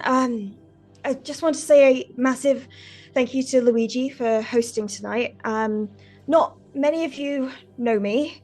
I am Arya Thistlebrook. I only recently got to Brawl. I'm not the best at public speaking. This wasn't actually meant to be me doing the talking, so this is slightly thrown me on the spot. Eskar starts clapping, but then notices nobody else is. As I say, I only recently, thank you for applauding, by the way. I only recently got to Brawl, and I've had a chance to hear many of your stories of your plight in the recent weeks, and personally, I have had dealings with the Empire before, and I refuse to stand back now. It was meant to be Crux, rallying the troops, as it were. But, and she kind of looks to Luigi, who gives like a solemn nod, we are unfortunately still trying to locate him. You hear a few shocked gasps of fear and surprise kind of resonate across the room. People clearly haven't heard news that Crux hasn't been seen since this morning, and so everybody's kind of their haunches are raised and they're kind of frustrated, and they're just like, what do you mean Crux is gone? Clearly he's well loved by the entire community that he's surrounded himself with here. But I know everybody. But if anything, this is more of a reason for us to begin to plan our next steps. Crux has told us, and gestures to Luigi, that this is not the first time they have done something like this. His home planet of Falx was taken. It started with the curfew that we're seeing now, the prohibition against alcohol and other imbibements, and soon they were taking the population off planet, bending them to their will, and looks towards Scar. A few were apparently lucky enough to escape, but we cannot stand by and let this happen to somewhere else. Somewhere like here. Now, I'm not saying that we pick up weapons and go to fight now, as you see some of like the burly men towards the back like begin to like grab like literal shovels that they brought in, and just like ready to like to call to arms. And that she's just like, no, I'm not saying we pick up weapons and fight now, but we need to plan what we are going to do. I refused us to live. I refuse to allow us to live under the tyranny of the few who care only for their own power and wealth. But tonight, this is the start of something else, something more. The Galactic Empire thinks that they can rule us with an iron fist, but we will not allow them to crush our spirits and take away our freedom. And kind of as she's beginning to talk about the Galactic Empire, you notice her tone shore up more about what she's saying, kind of the social anxiety of speaking in front of people seeming to subside with anger and this resolute conviction towards a cause. While we are few, and this may take time, we will not be silenced. We already have scouts gathering information. Prince Andrew is dealing directly with the Empire themselves, clearly wanting some kind of sizable profit rather than defending Brawl and standing up for its people. We have an individual on the inside who is wanting to help, who hates what the Empire are doing. Can I get everybody to roll me perception checks, please? Oh. Oh, a 19 from me. 19? It's a dirty 20 for me. 20? 11. 11. Gurgle? 12. 12. Scar and Bella, you spot her eyes it's meant to be a casual glance over the crowd, but they linger for a second on the individual who seems quite uncomfortable. Right. And the individual that you mentioned, is that the one with the half up, half down? No, this is a different person. This is someone, this is the person who seemed to have like an arcane Yeah. Okay, cool. shimmer about them. Yeah. Yep. So, I suggest that we raise our glasses and toast to a brighter future. A future where we are free to live our lives without fear of oppression. A future where we can stand up for what we believe in. My friends, we are the newfound rebellion, and we will not rest until the Galactic Empire is defeated and away from these lands. Woo! Oh. And you see like a few people like begin to clap.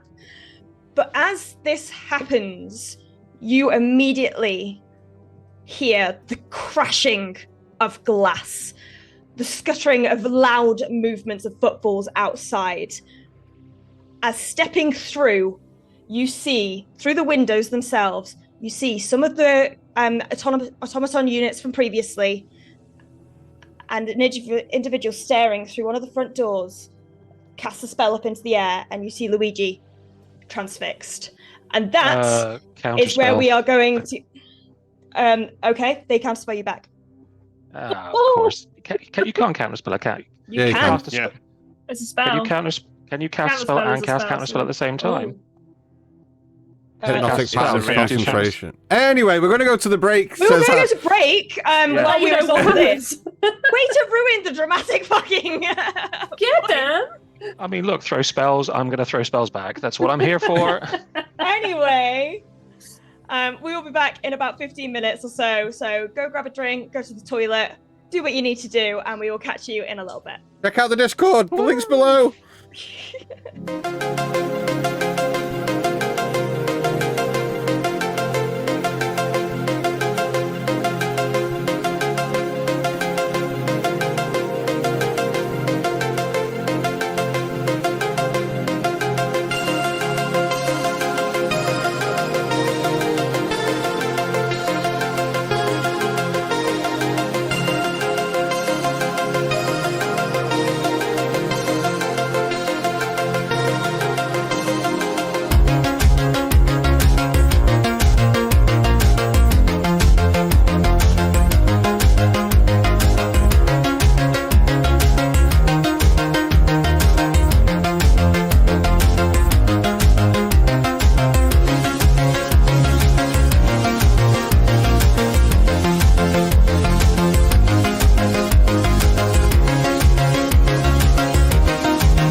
everyone. Welcome back.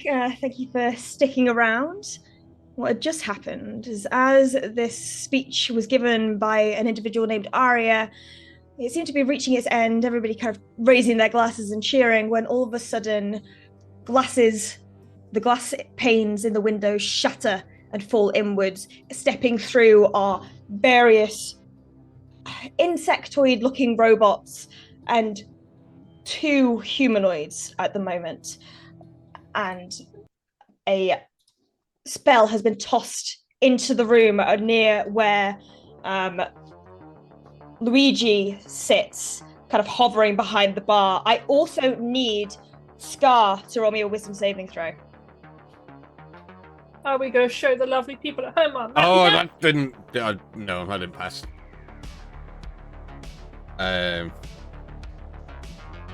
Wisdom saving throw. That's a 4.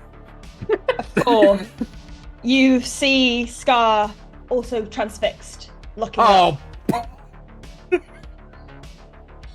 Simultaneously, through 2 of the windows, you see arrows.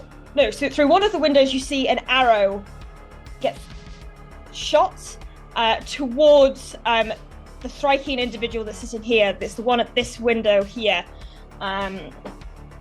Hits, and you see that the Thrykean individual has kind of like gone right into their carapace? No. Cretan skin, like the Chitin. Shut up. Basically, their breastplate, and is pierced through, and you can see kind of like this green, like sludge almost begin to ooze out as they're winded. At the same time, there are bolts of lightning shocking through the windows where the robot creatures are coming through. I don't need any of you guys to roll anything, but I do need Arya. Oof. Rory is somehow fine.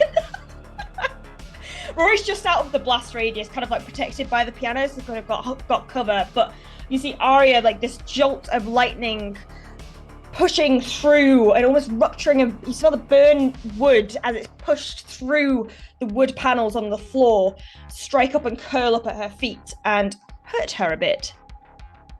But kind of at this sudden intrusion, Luigi kind of looks around. Well, Luigi can't look around.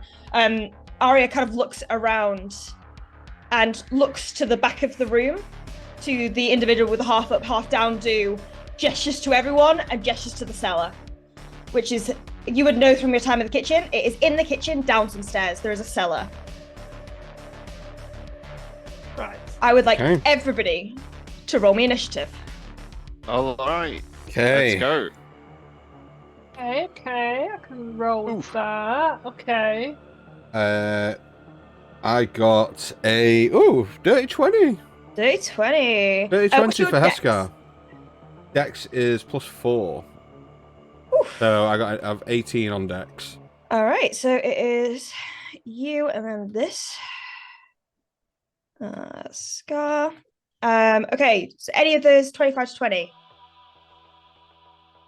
I can't hear you, Dan. 22. What is your Dex? 1. Really high. 1? Chronomancy, I get to add my intelligence modifier to my initiative rolls. That's awesome. Nice. Okay, so that is Geo. 20 to 15. 19. 19 for Bella. 15 to 10. 10 to 5. It's just you. What did you get? I got a natural 1 for Nice. a 3. For a 3. Okay. And Superb. what is your Dex? My dex is +2. +2. Okay. Rollies. While we have this rolling intermission, JJ Timmerman said that he tried the waffle stompers String and waffles. and they were 100% hit. Yeah, right? That's so good. Now try Terry's chocolate orange because it slaps. And I Ugh. hate this slander. It does clap. And Jaffa cake. Cherry chocolate orange is the devil. I will not have this. Ugh. What was your Orange rolling score? chocolate. 10. Okay, they'll go first, and then it is you. Okay. So Gurgle, and then Rory is out of action. That's All right unfair. then. So, top of initiative, we have Geo. Well, hey. Out of spell. I forgot Bellamy. Oh, fine. I mean, let's be honest. We all forgot Bellamy. That's fine. Speak for yourself. I was joking, hoping I'm that he would. We need the added numbers, dude. Well, I we won't got tell him this. to leave straight away then. Alright. Can I see the individual that threw the spell? You can indeed. Hang on, I forgot to reveal them. Nice. There are Super. more people. Good to know. Oh, This there one are here. more. So they're all through windows at the moment. None of them are directly within sight. No, so no, they shattered the glass. All of the windows on this place are shattered inwards. There is glass lining kind of strewn within the flower beds, like the flower boxes, and also beyond. The robotic units are in the process of stepping through. Okay.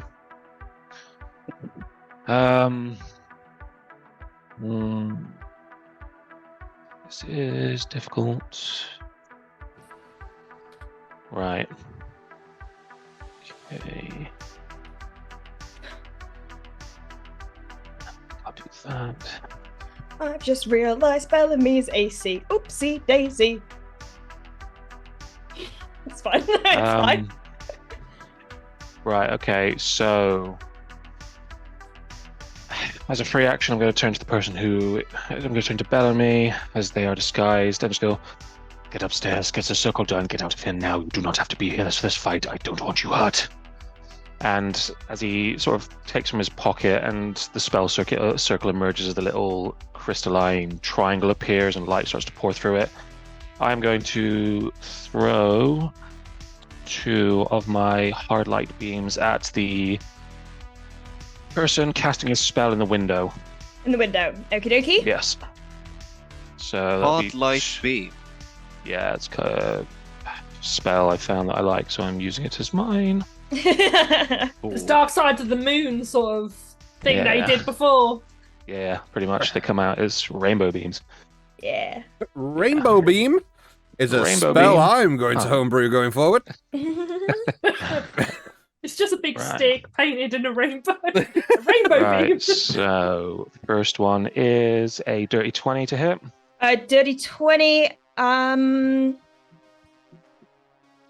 Shield, because they didn't have to use their reaction because it was a surprise round. So Okay. their ace, so it doesn't hit that first one. Okay. Second one is much better, so that is 24 to hit. That hits even with the shield. You see, it almost begin to, like, the light refracts off at such a speed and an angle that it begins to almost burn through the shield itself, and the spell manages to land. Nice. So that'll be 7 radiant damage to that guy. And 7 I'm radiant? pretty sure they need to make a concentration now just to see if they keep up their spell. Hypnotic pattern is not concentration. Oh yes, it is. Is it not? Yes, Yes, it it is. is. Yeah, hang on. They have advantage. That is not the right creature. They got an 11, so that beats it. All right, so yeah, having watched those 2, so having watched that and have it not affect, he is going to jump behind the bar, sort of straight over, and duck down under it Okie dokie. and take position there, and that'll be me for the moment. All right. This individual is going to step through and is going to walk up to. He's going to actually ignore this person here. Oh, is there a battle map? What an idiot. There is a battle map. Sorry, guys and girls at home. There is a battle map. I did tell him to share it, but He's you know. saying- Yeah. There you go. There is a remember battle that. map. We are awful. We? Guys, it's a joint effort. Yeah. Is going to ignore this individual here. Is going to scan around, and eyes lock on Gurgle. Oh, bring it. And uses the rest of its movement to head there. You see, kind of, as they clambered through the window, that arm has kind of twisted into a blade that now is rotating. They got chainsaw arms, bitches! Holy shit! No, it's Chainsaw Man. That is amazing. And is going to, because they have a 10-foot reach, going to attempt to slash you course they do. twice. Big chainsaws. That's not going to hit you with a 14. No. That, however, is a 21. That's my AC. That's your AC. Even with your modified build. Yeah. I don't know if you're... Okay. Yeah, that's fine. I don't care. Okay. Pain right here. You take 8 points of slashing damage as the blade begins to rotate and kind of dig through the layers of metal.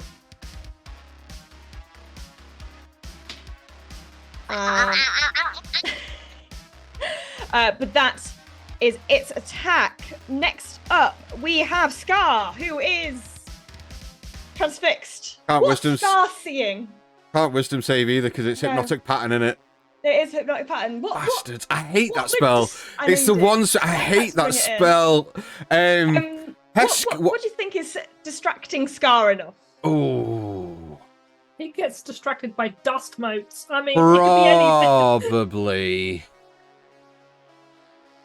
It's probably. I genuinely think it's going to be like a vast field of like beautiful green grass, although it looks purple to Heskar because he's colorblind. And it's That's legitimately Canon. like about 40 butterflies all flying in like a inverted helix. Like, woof, woof, and he's just kind of Absolutely transfixed. yeah. The red Okay. arrows just swooping around in triangles. Oh, I moved the wrong Triangles. guy. Yeah, it's like the red arrows. They're just swooping formation. across smoke Oh, circles. okay. Yeah. I was oh my like, God. what are you talking about? A double helix is nothing like a triangle. This I don't know individual is I never learned. this individual is going to step forward and is going to kind of jam its kind of claws that are yet to transform into blades into the floor, and you see sparks go from its entire kind of all of its arms channel through the ground as the lightning heads towards Bella. That's cocked. Oh, that cock. That is 16 to hit. This Misses. That is a 19 to hit. just hits. Just hits. Okay, so you take 8 points of lightning damage from that Oh, as okay. it through the floor. Next up, Bella, would you like to retaliate? Oh, balls. Okay. No. Shaken by the lightning, she's going to look towards Luigi. Does she recognize this this spell? She's seen this spell before. Roll me a history check.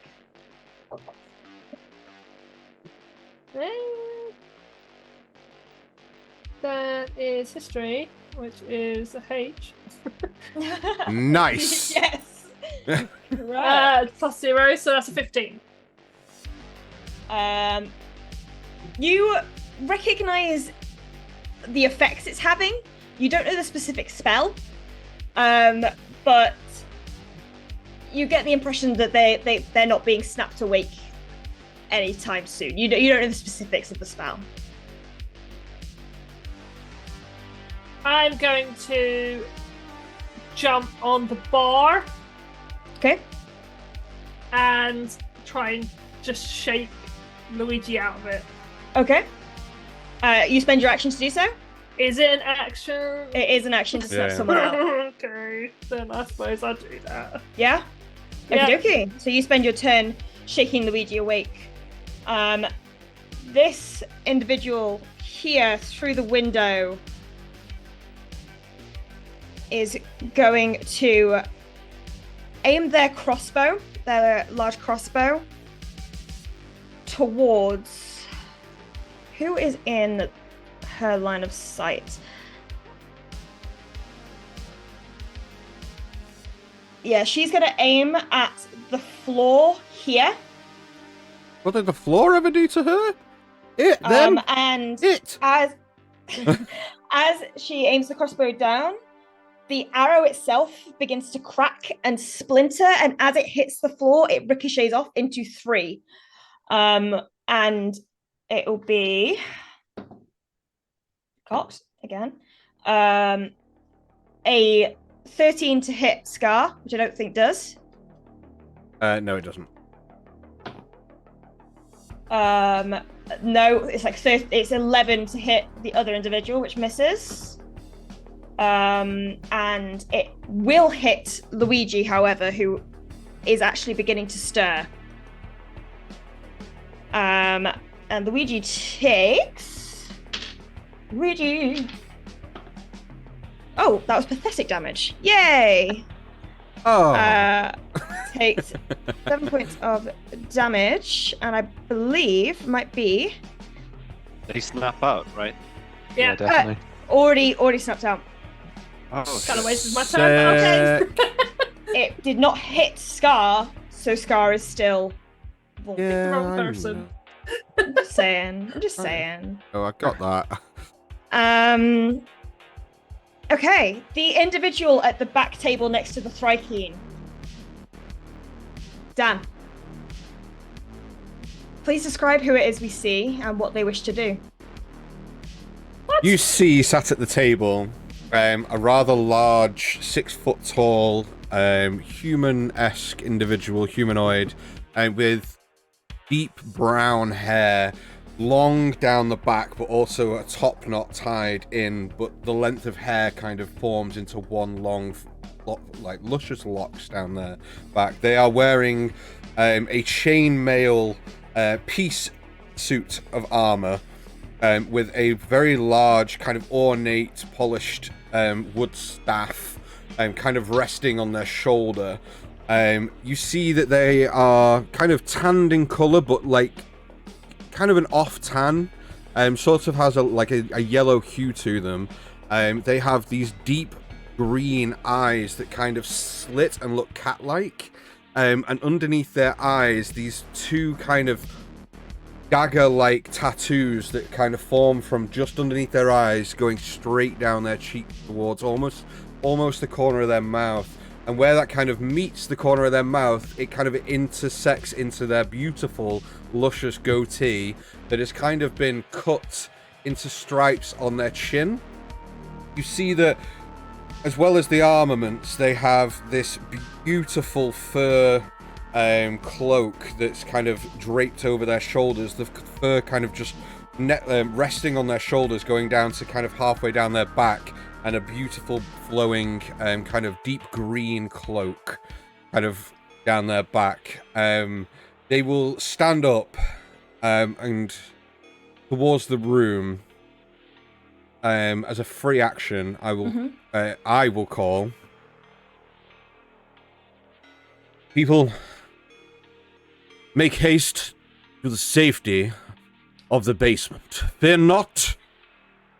The Paladin shall protect us all. Leave these miscreants to me. I will. And I will. Okay. He's so posh. I He's will. So posh. I wasn't Yeah. expecting him to be that posh. Gurgle already hates him. Gurgle already hates him. I will. Goodly people. I bequeath you listen. Take heed I'm and listen. going to fire a Yeah. 3rd level guiding bolt at this individual Okay. here through the window here. Yeah, okay. The one that just fired the arrow through. The archer, yeah. Yeah. Absolutely. So that is a 19 to hit. Hits. 66. Oh, fucking guiding bolt, nice. So Alright. that's 6, 9, 10, 17. That's a 20 total. And whoever attacks next has advantage Advantage. on their attack roll. Let me just make this guy a little shiny. Yep. I will then. Oh, could you give me access to the token, please? Oh yeah, sorry. No. Advance. No, how? Double click. Ah, yes. I see now. Details controlled by. Sorry for the narration there. There you go. He will run over the table, place himself here, and then. Do I do it? Do I do it on my first go? Do I do it on my first go? I'm gonna do it on my first go. Up to you. He will get into the middle of the room and just go and growl, and you'll see that where his hair is long, it starts to shrink into his head and become sort of spiked all over the top of his head. His eyes will glow this deep hue green, his hands will grow claws, and his teeth protrude from his mouth into this kind of daggers like teeth as I shift into my bestial form, Okay. gaining 6 temporary hit points. Nice. Nice. There we go. That's Awesome. that's me. Man.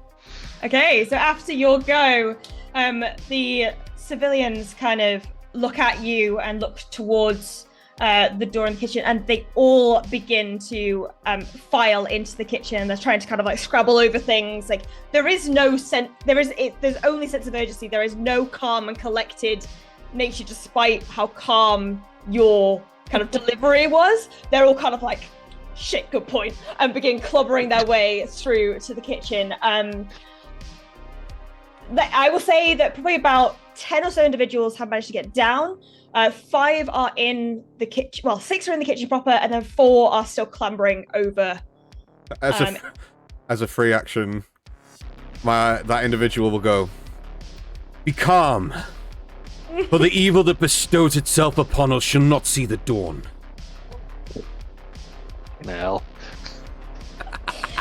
Jesus Christ. Okay. Next up, we have. no. Oh wait, yeah, they've gone there as well. Oh, I'm Gonna be with moving. us forever. I'm moving Geo. Oh, I've turned Geo over. You can sort that.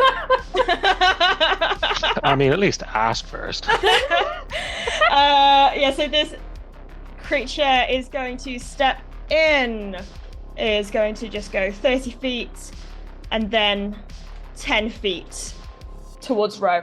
Oh, it's just signed its death warrant. Uh-oh. But that is its turn.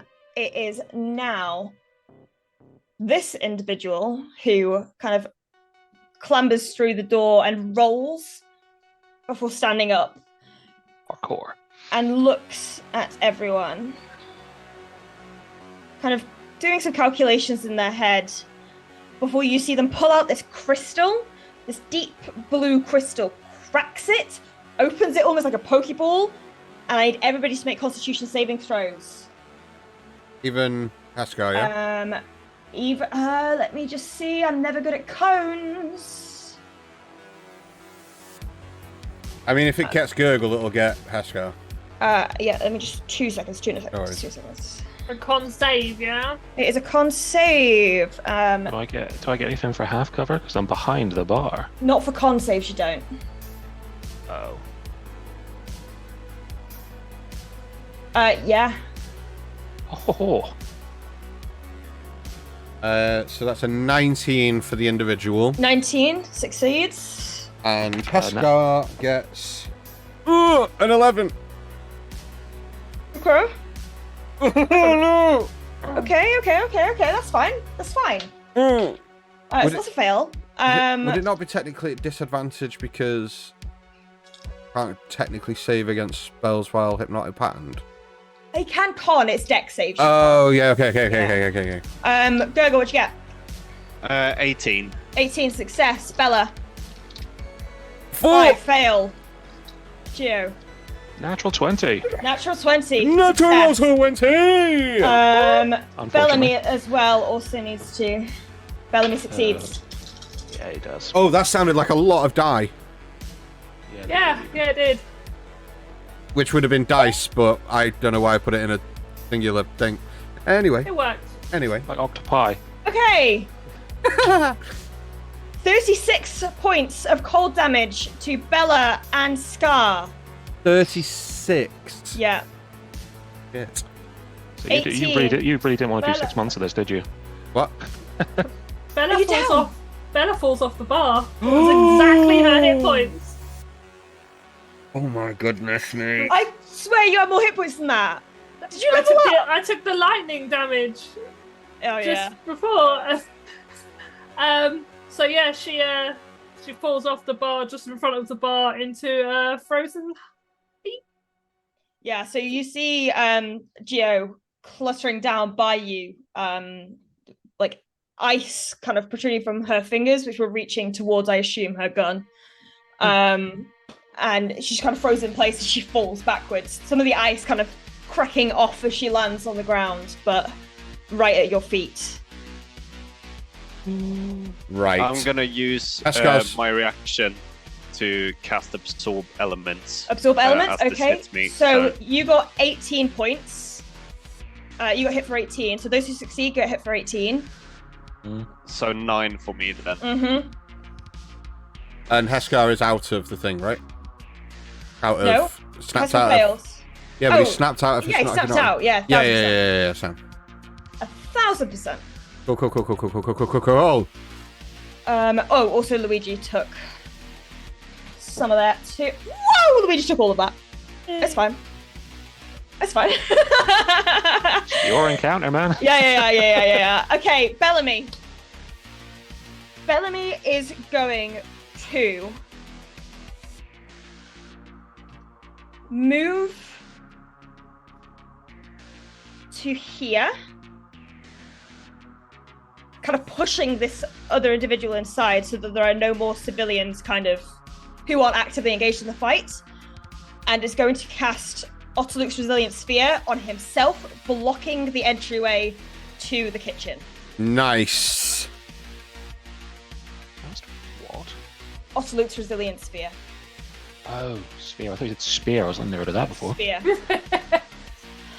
Kind of like holding the spell, looking up, and just going, "Sorry, darling. Can't let all these people die, can I? I'll be gone soon." Not very good at listening. That's fine.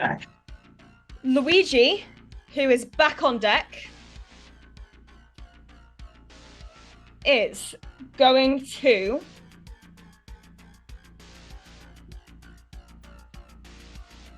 one of his eyes kind of moves around and scans the area and looks at the one who just hit everybody for a lot of damage, and Bella kind of fall at his feet, and is going to... You see like pulses of almost sonar kind of be pushed through the air as they use the paralyzing ray. Yeah, this is a fucking beholder, babies. Try to wake him up. But succeeds, unfortunately, so they are not paralyzed. Just succeeds by 1. Okay, this individual here steps through. Uh-oh. And Scar is right there. Yep. Is going to...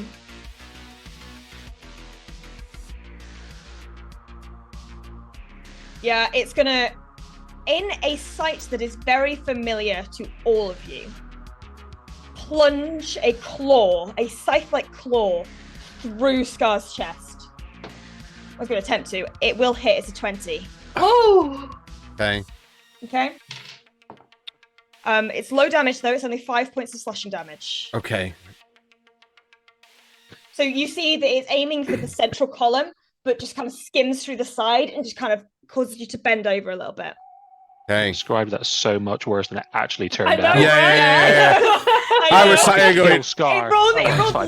the lowest damage it could. So I was like, fuck. I'm sat here going, well, this couldn't have happened on a more opportune combat, could it? Really? Let's be honest. Okay, Gurgle. Fuck me. We got this. We got this. We're good. got Beholder on our side. So, Gurgle, seeing all these people come in, and then all of a sudden, this weird fucking beast guy all stands up and tells everyone to stay calm. Gurgle's just gonna go, This guy, where the fuck did he come from? Anyway, join the party, have fun, drinks for everyone, after we beat the shit out of these ones, okay? and he's going to aim. So he's going to retract his hands that has been sort of put out, and in his sort of miniature iron, like he looks like a miniature iron golem, basically, from Nice. put up these two sort of nodes that come out of each arm, and he's just gonna push his arms out on either side and shoot one ray towards this person here. Okay. They will, because of the angle, they would have half cover. Not with me. Not with you. Of course, not with you. And you also have Because- advantage on the attack against this individual. Yeah.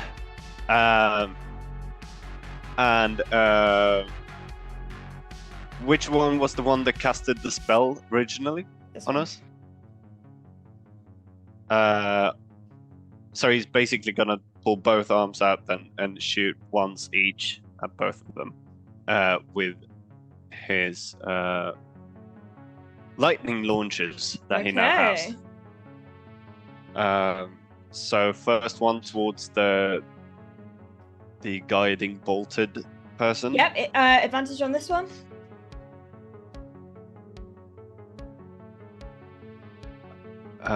So that is going to be 19. Their shield is So- still up. No? Yeah, sorry, 19 for the first Yeah, one. Yeah. their shield is still up, so misses. Okay. And the other one is going Oh wait, to this be... isn't the shielded person. Sorry. Yes, it hits. Oh, it hits. Okay, Yeah, cool. yeah. This one. Yeah. So they take 1d6. Let's see, where's my d6? Sorry, panicking. That's good. That is 4 plus 4. That's 8 points of lightning damage. 8 plus, points of lightning damage. Because I used my reaction to get absorb elements, they Mhm. also take Yes. Nice. 1d6 of cold damage. So they take 3 points of cold damage as well. So Nice. 11 total. Gotcha. And the other fellow is natural 19 plus 7, so 26. It's even with the shield. Again, it almost seems to like just it's some kind of interference with the arcane nature, and it just shoots right through, leaving a scorching hole through the shield. Ooh, amazing max damage. So 10 lightning damage. I don't Ooh. know. I think absorb elements is just think for it's the just- first. I think it's attack, just right? Yeah. one attack. Oh, sorry. Take away the absorb elements. The 3 cold damage, because it's just for melee attacks. Oh, Sorry. okay. I've read this wrong. Yeah. Ah, so no it's Yeah, 8 for the first one and 10 for the second one. Okie dokie. We are. And, then Gurgle's just gonna run over and basically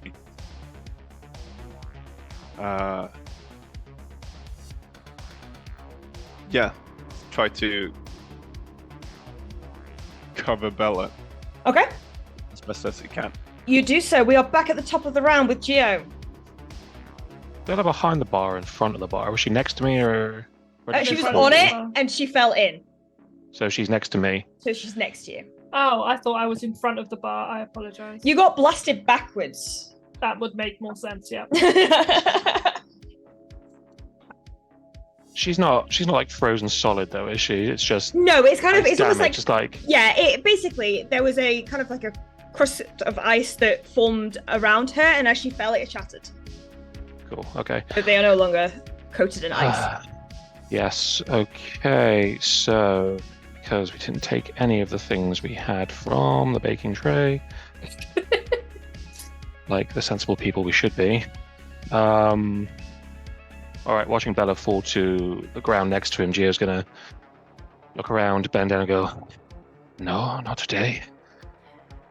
Oh, I never like using this ability." And he sort of pulls his hands together, and this very warm mote of light sort of appears in his hand. And as an action, I am going to use, when I find a name for it, what's it called? Sorry, hold on. All good? Just vibe into the music. Oh, there it is. Yeah, this sort of like very warm celestial light appears, and I'm going to use Healing Hands on Bella for 3d4. Nice. As What? this sort of, as like you can see from behind the bar, this glow of. Isn't your healing hands just you pick? It says as an action, you can touch a creature and heal. Dan, you've played an ASMR. Yeah, that's how it works. It's Oh, like okay. it's essentially lay on hands. Oh, okay. Yeah, I thought you I- picked how much you give. No, it's just 3d4 per long Alright. rest. It's Yeah, just, yeah. it's just one. Go for it. Okay, so that's 4. Lay on hands is the way you can decide how many of the hit 8. points you put. Cool. 4, 8, 9, 10. So you get 11 points of healing back as this warm light sort of sinks into you, and the cold and the freezer burn just sort of dissipates away from you. You're back up. So But I'm not up. I'm still there. So I just open my Yeah, eyes well, and- you're back away. yeah, but you're not, Thank you. in peril. As sort of as Gio pulls his hands away and shakes them a little, he's like, "Oh, celestial nonsense. Hope you're okay." And it's my action. I'm not gonna move because I like where I am. So that's all I can do. That's my turn. Okay. This individual here is going to literally walk, like, as though the table's not an issue, walk onto the stool, onto the table, and is going to slam down with the chainsaw blades. It's going to make one attack at you, Gurgle, and one attack at... Would you like to reveal the name or Nope. not? Nope. And one attack at the individual who's looking kind of bestial right now. Sabretooth. Beaster boy. At Sabretooth over there, that is a natural 20 against Gurgle. However, you see from within the sphere, Bellamy just goes, "I don't think so, darling," and is going to use one of their portent rolls to make that roll a 3, which Nice. does not hit. Beat me to the punch. At the end of their turn. No, they still Okay. hit you. I'm just hoping Still you a forget prick, but I like you a little bit more now. That is a 19 to hit you. Just hits. Just hits you for... There's so many character sheets open. That's a d20. Don't want to roll that for damage.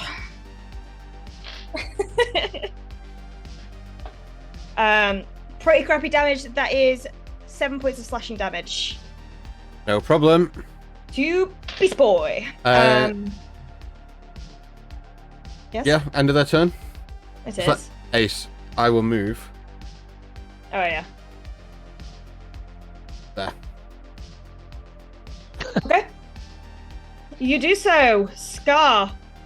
Oh, somebody's gone and tried to fuck with Rory, and he snaps out and immediately sees that. Oh, this is not going to end well for this fucking dude. Right. So, I am going to fire Inconvenience at the fucking thing next to Rory through the crowd. I am going to, and because I have taken Rogue, do I get advantage on this? Because he's within 5 feet. 5 feet, yeah. So, I'm going to fire it with advantage. Wait. No, you just guarantee sneak attack. That's all it is. Guarantee sneak attack. That's fine. I'll burn a grip point and roll with advantage then, because I want to not only Deadeye shot, but I'm going to burn 2 points of grit, 1 to Deadeye shot, and make it a violent shot, and I'm going to sharpshooter this at advantage. Go for it. Okay. Go for it. So. He's feeling all of his rage. Oh. Somebody's optimized. Okay. Natural 1. What happened? Wait. What's one to hit? A 9. So, to hit, plus 9. Does a 15 hit? 15 hit? No. Oh. I rolled a nat 1. With advantage. I rolled a With nat... advantage. Yes, I rolled a nat 1, and I rolled a 9, but I have to take... no, it would have been less. It would have been 13. I have to take 5 off it for sharpshooter. Oh. So all Yeah, that, no. all those were burnt. Okay.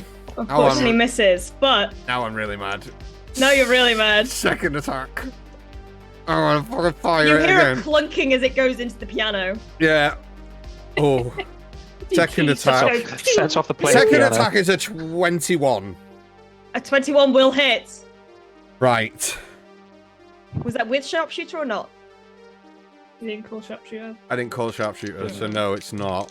So that's 2d12, which isn't bad. That's 19 plus 4, 23, plus my d6 of sneak attack, Yeah.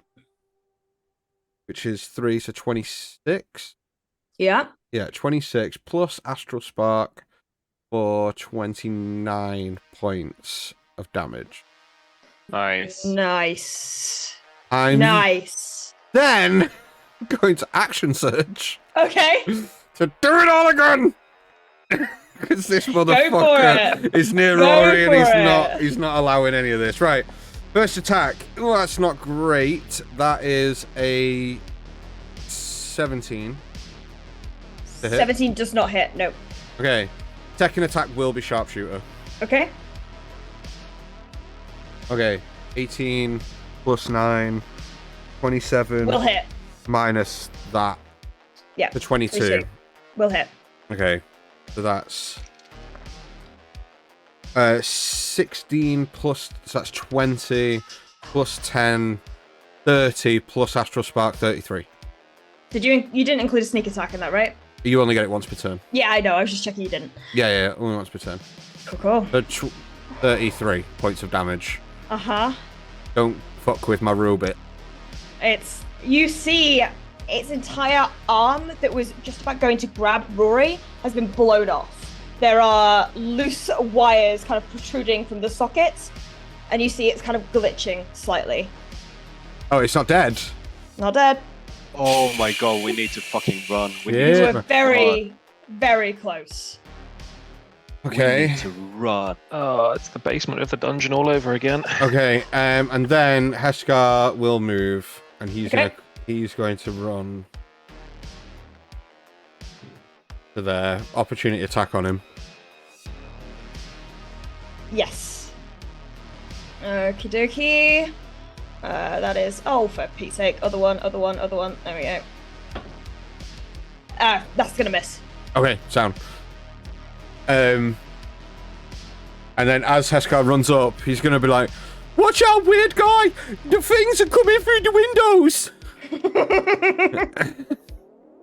Does the weird guy respond? Does you talk to yourself, Dan? He's used to it. Fear not, great mammal. I have faced worse odds than this. For fuck's safe. Great mammal. And he then hears, "Leave my boy alone." We're And he alone. literally kind of goes, Okay, so this It's the one-man individual show. is going to Myself come and up. I. "Hey now." And my ghost. It's going to Hey, come up. yeah. It's going to completely ignore you, Dan, to go for Dan. Wait. You do Wait. get an opportunity attack As dude or as Heskar? as dude. As dude. Opportunity attack. I don't have the feat that I need to have. So Yeah. it's going to be a little whack with his... we Honk. didn't create it though. Ah. No, we didn't. So I'm going to roll it as if it's a normal weapon attack, but Yeah, it would that's be a fine. 1d6 because it's a staff. Yeah. So a +4. What? 22. I rolled an 18. That was really good. 22 will hit. It's 4 damage. Wow. Sorry, Yeah. that was so snarky. It's 4 damage. We haven't Wow. created his stiff yet. No, we Also- haven't. I'm trying. It's I what? mean, It's what? his stiff. Stiff of Stiff great stuff. magnificence. That's what I'm going to call it. Are you trying to say staff? Yeah, my staff. Yeah. Okay. Yeah, I sent Han my idea of what kind of staff I Yeah, I would just haven't like, got around to making it. and I'm like, I'm sorry, we'll do it for next week, I promise. oh. But yeah, this individual is going to go after Gurgle and Scar. Actually, what it's going to do is attempt to grapple Scar. Good luck. It doesn't know any better. It's a guy. robot. I know. Good luck. Okay, Contested athletics, right? contested athletics. Which I have advantage on. Yeah, Oh, that's easy. 20. 21. Dirty. Fuck off. For all that boasting, I kind of feel a bit of a prick now. So Heskar is grappled. Yeah, He's gonna that's die. 21 total, by the way. Yeah, 20 total. There's a dirty 20. I rolled 17. Cool. Yeah, so Heskar is currently grappled by Greenie. I with can't contest with acrobatics because I'm not a monk. Is that right? No, you can contest with acrobatics. Oh, then it's a 27. I thought it was contested athletics. So So, if you're being grappled, it's athletics or acrobatics. 27. Heskar just like, get away from me, mister. All right, yeah. So it looks for a moment as though by brute force alone, it's gonna grab hold of you, but then you kind of worm your way down before coming back up really gracefully, like spinning down before spinning back up again. Like you're wounded, but you avoided that with. I'm so happy that Yeah. happened. Haha, yeah, fuck you, Robit. All right, Bella. Bella, still feeling fairly knocked up. Not knocked up, banged up. God damn. I'm good. I'm not that good. For fuck's sake. Okay, so feeling fairly banged up, she's going to climb again back up on the bar. And she is going to aim her phaser straight at Mr. Red. Mr. Red. Okay. And pew pew. Pew pew. Or just pew, 'cause she gets one attack. A solo pew. But you do get sneak. I do. Okay. That's a natural 20. A natural 20!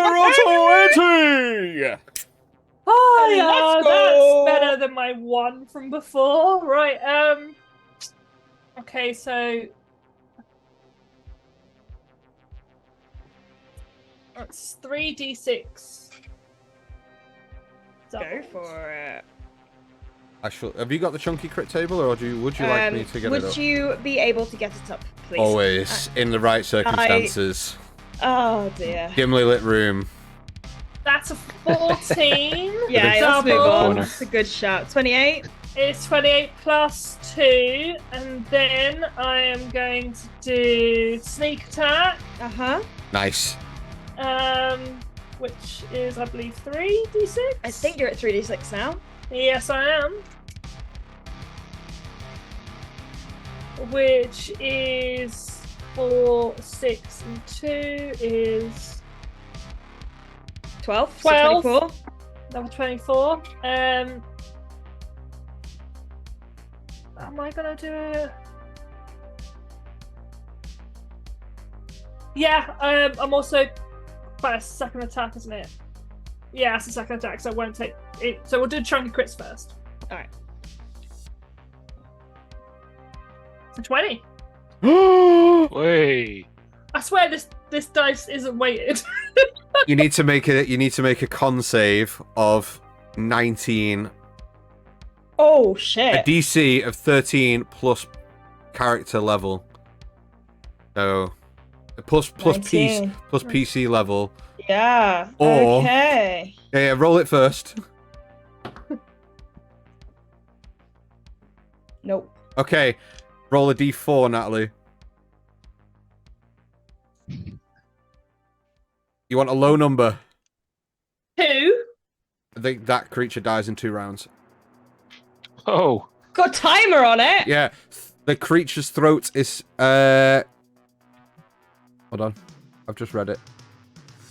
I've only just read it. Sorry, 2d6. So you need to roll 2d6. So throat slash inflict 2d6 damage. The foe must then make the save plus, or it then dies in that many rounds. That's So I didn't read this. 9. Okay, so 9 damage and it dies in 2 rounds. No, it I'm won't. also gonna use. It Oh, dies right okay. now. How do you want to do this? Nice. Well, I literally do just aim straight down the barrel of my phaser, and since it's surrounded by everybody else, try and aim true, and I blow its head off, kind Yeah, of. you absolutely Yeah. do. That's what I'm aiming for. Yeah, so it's weird. So the way you're having to angle it, like Gurgle's quite short, so you do from up on have a clear, strong kind of view of the creature. What you notice is that it looks like it's aiming towards its chest. And it's almost like these shadows push it up before it strikes center into its head, and it literally like blows up, and there are sparks protruding as it flops down onto the table. Death drop. Yeah, it does. With a smile, I am going to drop that down behind the bar and hide as a bonus action. Bonus action hide. All right, roll me a stealth check, please.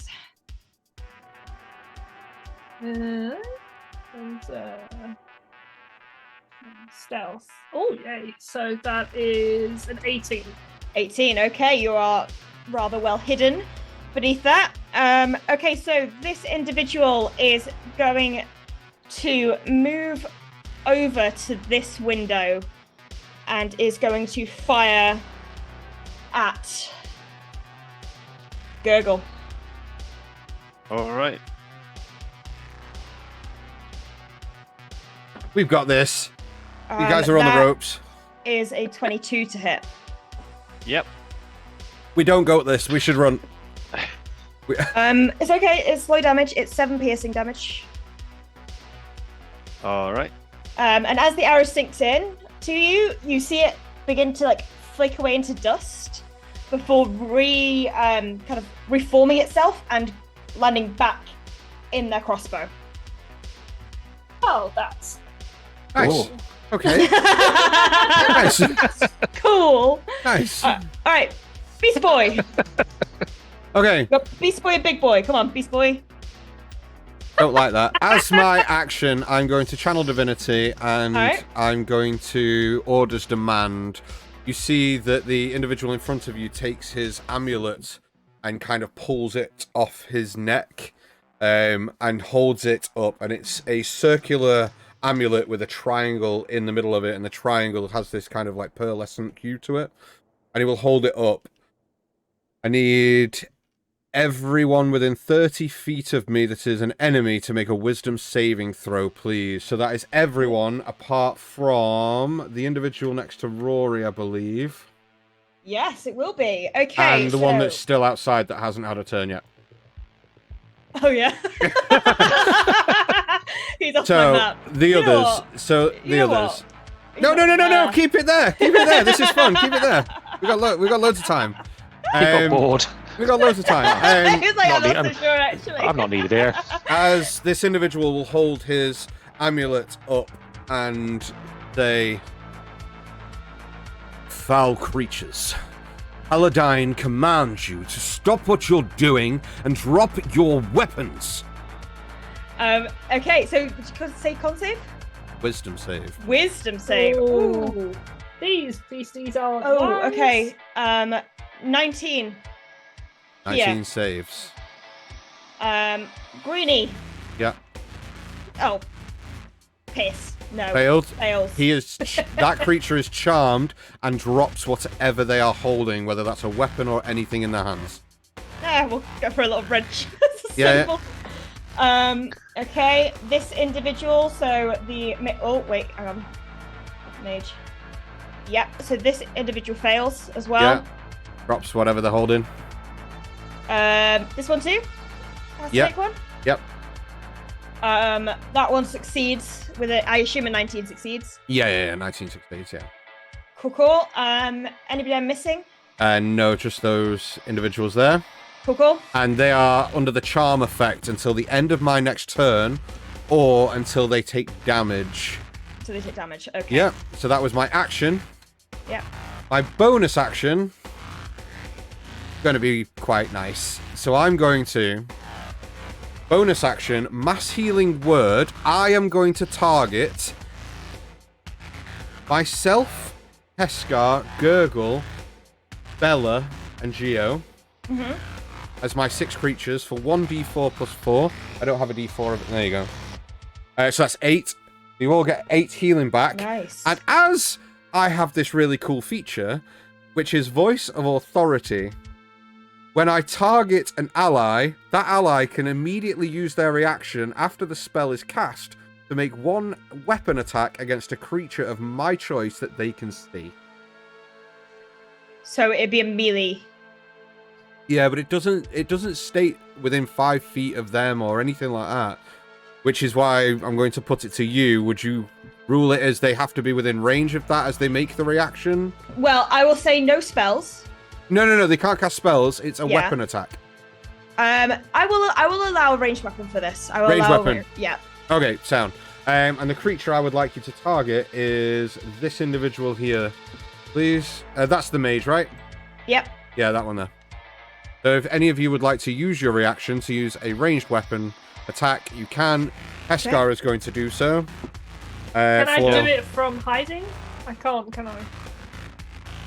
You'd Well- have to get out of hiding. It's, No, I won't. it's a 21 from Heskar to hit. 21 will hit. For 'Cause shield is also now down. 25. So 21 on the die plus 5. So 25. Ooh, okay. So close. It's a 26 for Gurgle. For your lightning. Yep. 26 hits.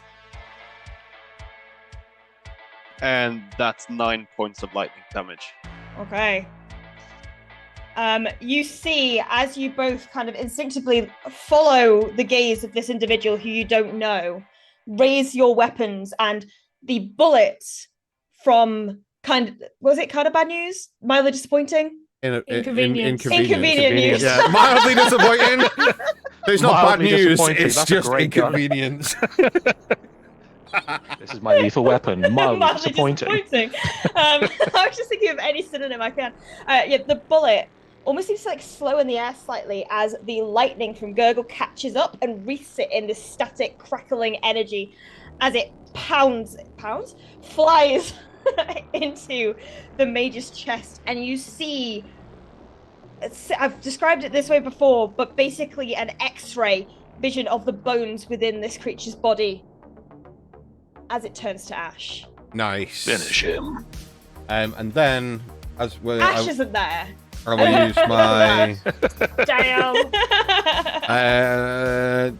He will use his full movement to get to this window. Okay. Oh yeah, I've got to remember him. 40 feet. So Yeah. that was my yeah. action, bonus action, and movement. Hold on. Let me just roll initiative for this guy. Actually, I didn't even do that. That's fine. He's just a spectator.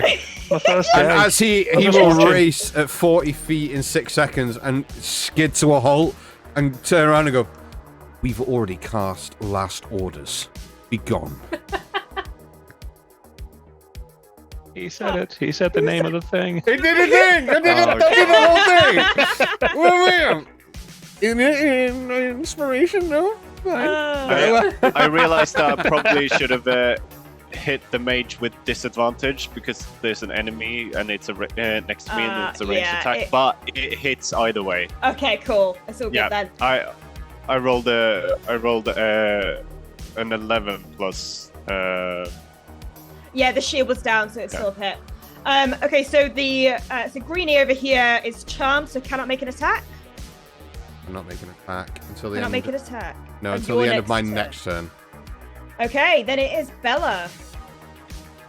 Bella is going to stand up, turn her phaser upon the one by Rory. Okay. Save my boy! So that's gonna... Okay, that's not as great as last time, but... That's what? I really need to learn my pluses. +2. Okay, so that is 19. A 19 will hit. Okay, that's 3d6. Not great. 8 plus 2, 10 radiant damage. Okay. Do I get sneak attack? Because Yep. Rory? Yep, okay. That is another 8 sneak attack damage. And that's it. How do you want to do this? Oh! Nice! So There we again, go. just seeing him in peril, I'm gonna go for another headshot and just try and blow the... I'm liking the... Oh, yeah. The Yeah. sparks. Yeah. I'm just not... Sparks are I'm flying. feeling it, yeah. So yeah, straight for the head and... More, I'm really trying not to hit Rory, Yeah. so that's why I'm being extra careful. And Yeah. Yeah, so you focus your aim and you fire, and you see it kind of ricochet back with the force and then back again, like it pings off the wall and smashes into the piano. Nice. Bong! Okay. This individual is going to once again fire at Scar this time. That's cocked. That is going to hit. That is a 22. Yeah, that hits, yeah. Crappy damage. 8 points of piercing damage to Scar. Heskar is looking fucked. Mm-hmm. Big way. Okay. Beast Boy. How's it you again? It's not me again. It has to be me at some point. Yeah. Even though What I'm has still low at this point. happened? When do I go next? Yeah, No, I think we go Gurgle next. You've skipped everyone and gone back to the enemies to beat us up again. Okay, first of all, we're gonna have Bellamy go next because I, for some reason, just skipped right back to the start. Because you added another person into the Yeah, previous I thing. did, Yeah. and I went from there. So my bad. But Bellamy is going to, well, still concentrating on this orb to protect fire to any of the individuals who've gone downstairs. Can't really see much alive except for Greenie, and is going to just hold out a hand, and you see kind of droplets of water begin to pool on their hands, and they freeze like long nails before they shed off, and is going to cast Ray of Frost at the green guy. Nice. Yes, they are extensions. I flinch Yeah, slightly they are. as the ice goes past me. 17 to hit Greenie. That's which my cool bitch. just misses, unfortunately. Yeah, just misses. But that is going to be... They are going to then use 2 sorcery points Oh, to shit. quicken spell because they just cast a cantrip. Quicken spell. Chromatic orb at 3rd level. Oh! Hell yeah!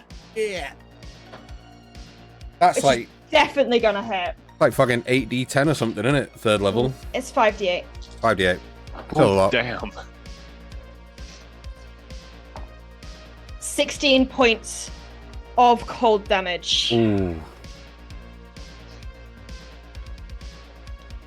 Oh yeah, oh yeah, oh yeah. You see, as it hits this individual, the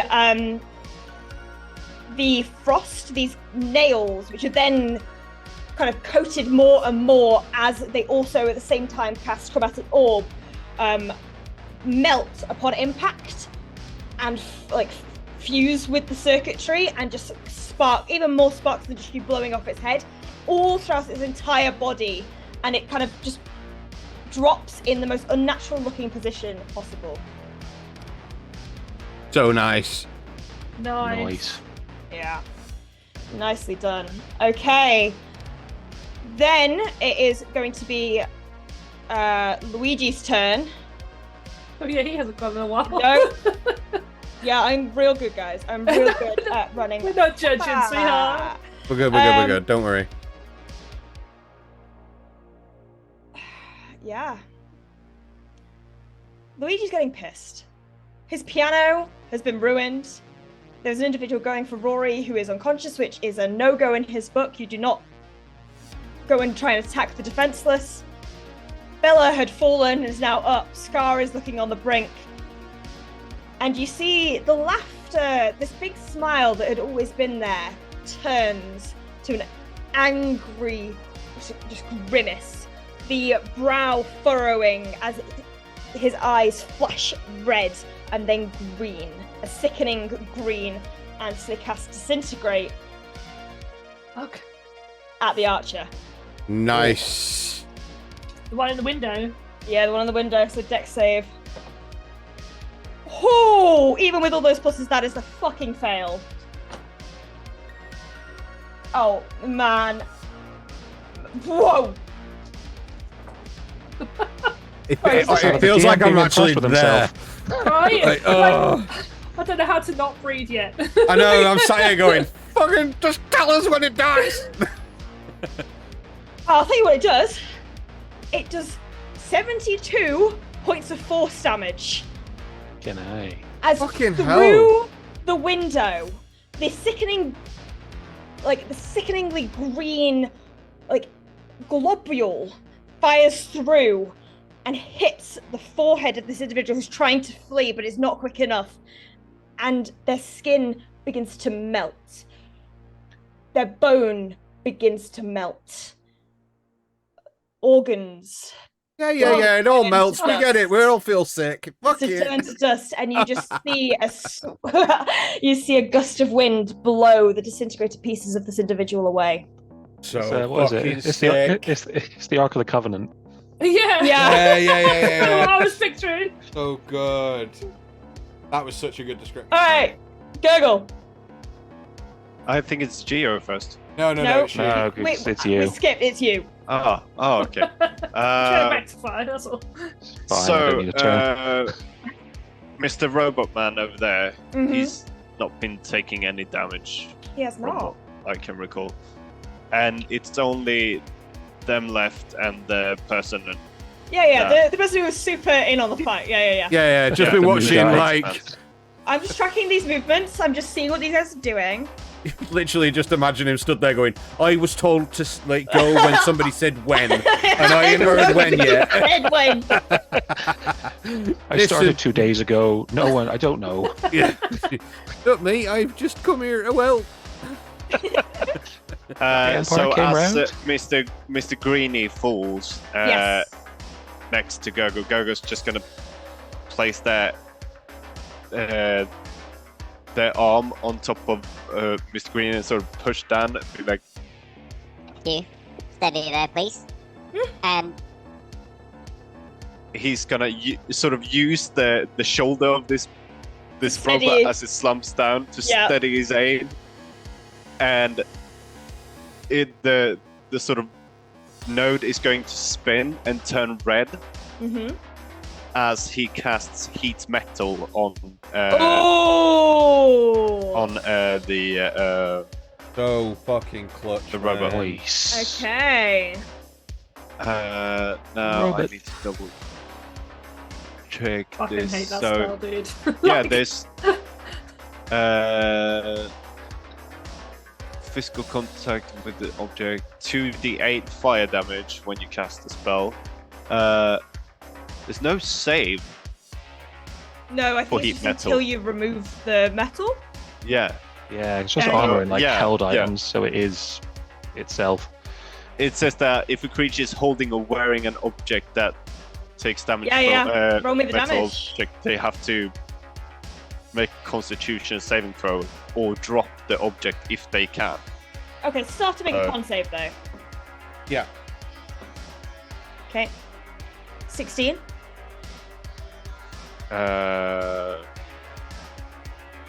Yeah, what happens if it?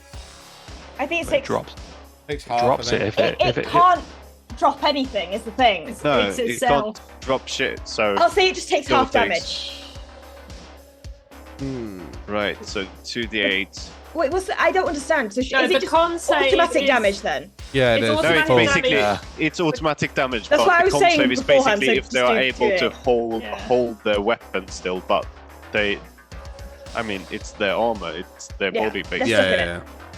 yeah. drops itself. Heat metal, man, such a clutch spell. Fucking hate that spell, dude. Like, How much? 13. I rolled an 8 and a 5, so 13 points of fire damage. Nice. Uh, And they're feeling hot. glowing slightly. And From do the they- and so Do they that's now? my. Yeah. Do they now have to spend a certain amount of time trying to take that stuff off, or is that just a choice? I don't. want you to think they can take it off. I think if they can drop it, they It's have to. bold. But if you can't, Yeah, it's a bold move, Cotton. let's see if it pays off for him. Fucking Yeah, love and that so spell. that's basically. That's gonna be Gurgle, and he's gonna step. He's actually gonna step in front of Heskar to try to sort of block Okay. as much as he can. We are back to the top with Geo. Cool. Having seen Gurgle aim towards him in that way, Gio sort of stands up and strains to go and goes, "Well, not made it look bad here, can I?" And these guys are really starting to get on my nerves. And with sort of like a flourish, he goes across the bar and comes to here. And as he's walking, you see around his hands, like, have you ever seen those clouds of like space gas and dust sort of just like form into these sort of like orange hues and reds and all that kind of stuff? It forms around his hands, and you see these like small lightning bolts start to trickle through it. And at 3rd level, I'm going to catch Witch's Bolt at the robot in the corner as he just Okay. as these huge bolts of lightning. All right. Well, one. Yes, go for it. Needs. That's is. Oh, that's definitely gonna hit. So that is 25 to hit. You know what it is though, because Oh, as no. as you hop over the bar counter, you see Bellamy kind of smile and just like reach through the sphere and pat you on the ass, and is going to use their second portrait roll, which is a natural 20. Oh, that is the best kind of butt slap. Good. Nice. So that is a chunky crit. Oh. Oh. Nice. As he feels that, the sort of like the shiver goes through him. He goes, oh. His hair. He's As looking his, more as his like a arms news slightly now more than I erect do. than normal. So yeah, that's big money. So money. let's roll the damage first. So Geo I is just got- wobbling like a jelly at this point. Go. right. Stop saying things. I have to do math. No distractions. So I only have one dice, and I can't Right. So. Okay, cool. So that is 1, 2, 3, 4, 5, 6. So that is 2 9s are 18 plus 8. That would be 26. 26, 29, 31, 43 points of Is that lightning doubled? damage. That's yeah. So I rolled 8, 3, 2 9s, a 2, and a 12. So that would be Doubled to 80, Yes. 80 odd. yeah. So 43 to 86. Plus a chunky crit. Plus chunky I mean, we crit. might as well. Like, Yeah, I know roll we it. don't need it, right? Just roll but it. I mean, for flair. Well, I wasted a spell. That's a 9 on the die.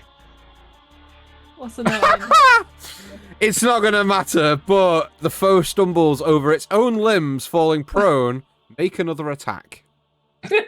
Not that it's needed, but you get to make another attack. Oh, Okay. Okay, how about to save it? Just save it. How would you like to do this? And if you would like to combo another spell into the flavoring, you may. How would you like to do this? There are no other No. creatures, are there?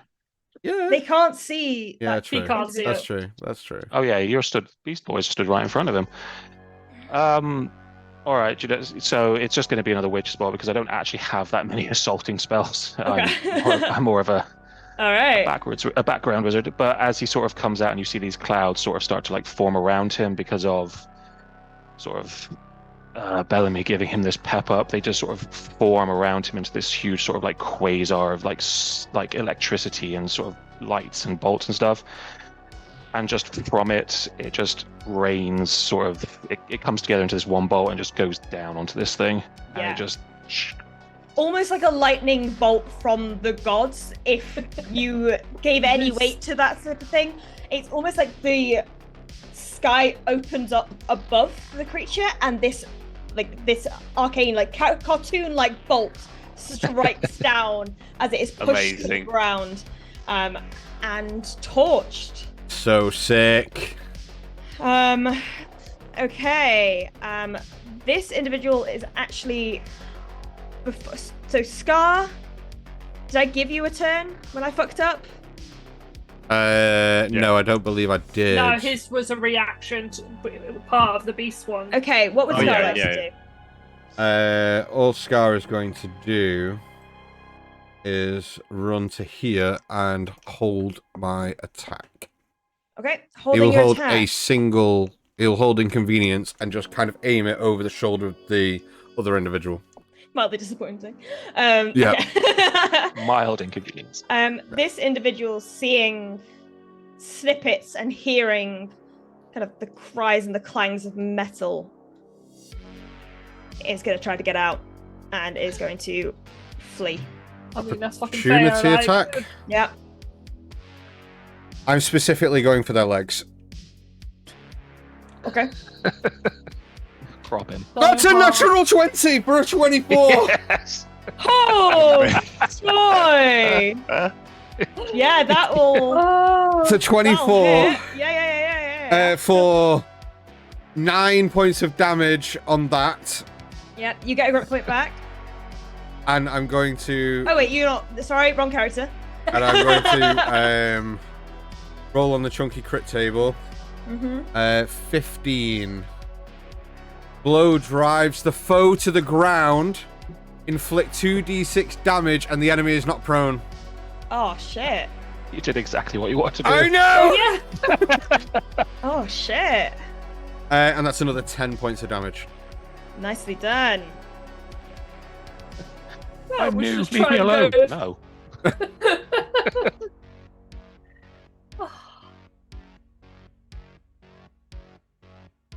Okie dokie. I only started yesterday. Please, I sir. just joined for the dental.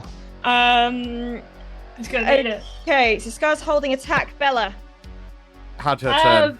had your turn. I think we are now caught up.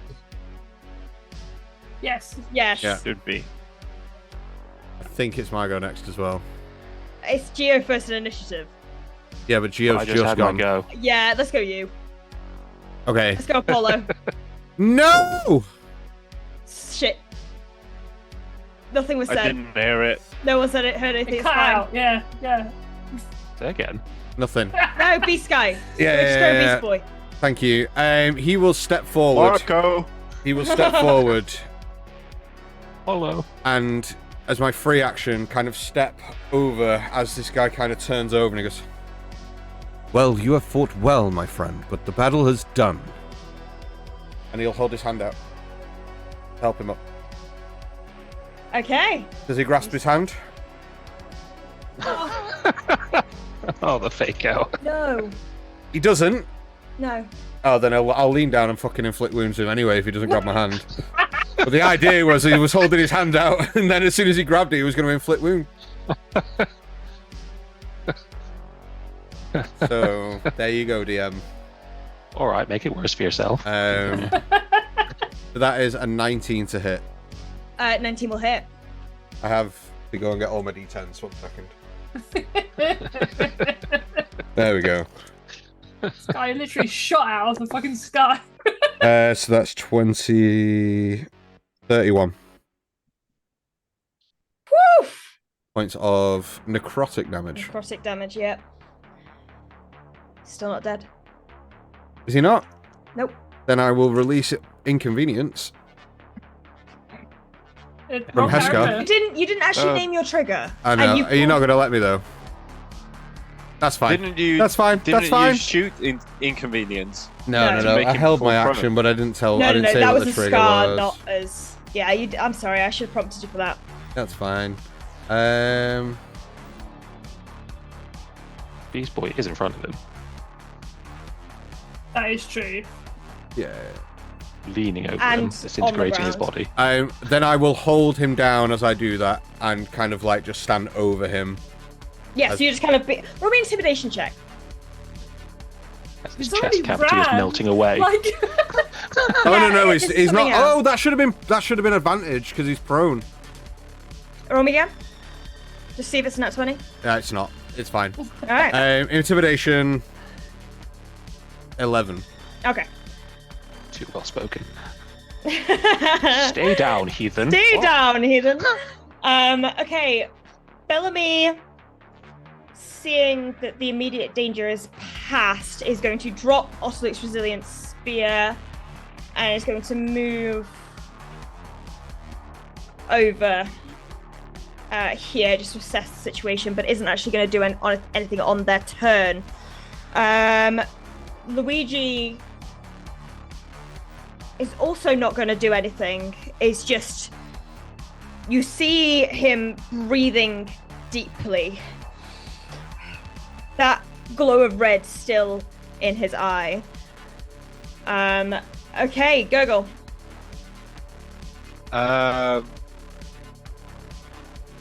Gurgle is going.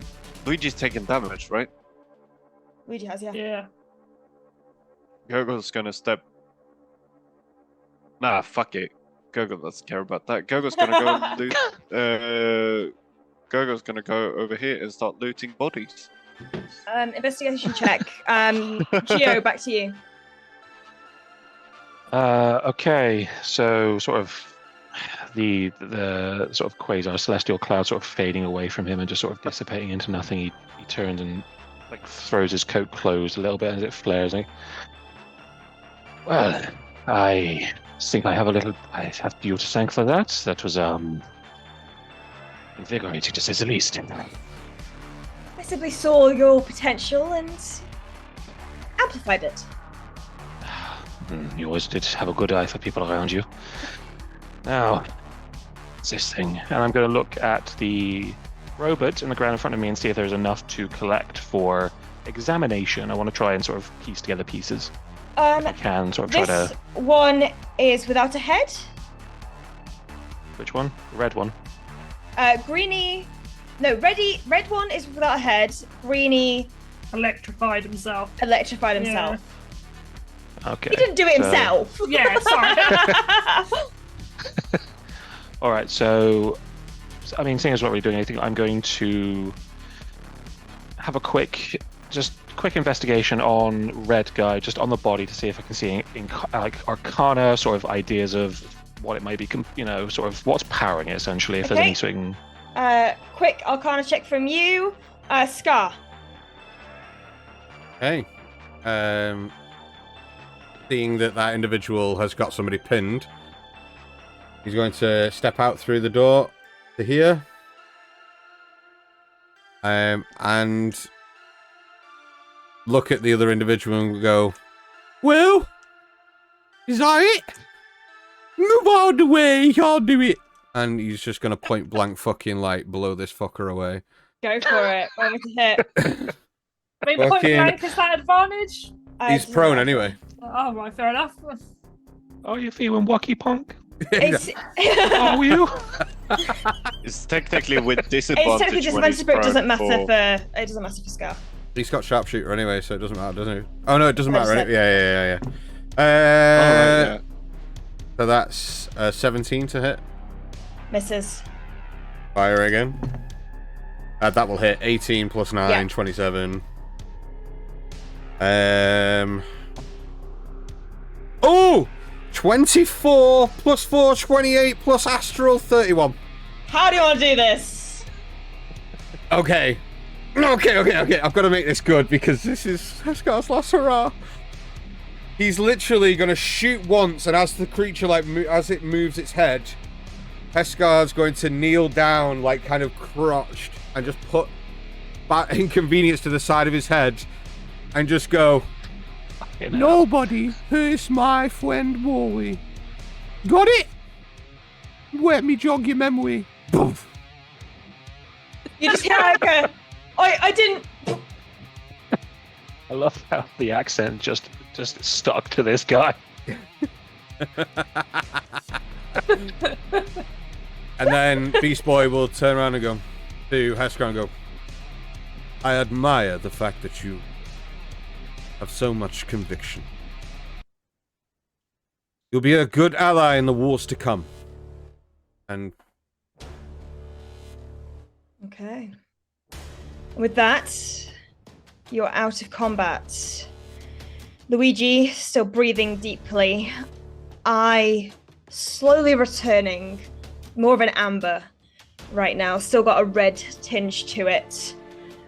What did Gurgle get on your investigation to loot the bodies? 28. Wait, you were looting during the fight? Yes. I love you, dude.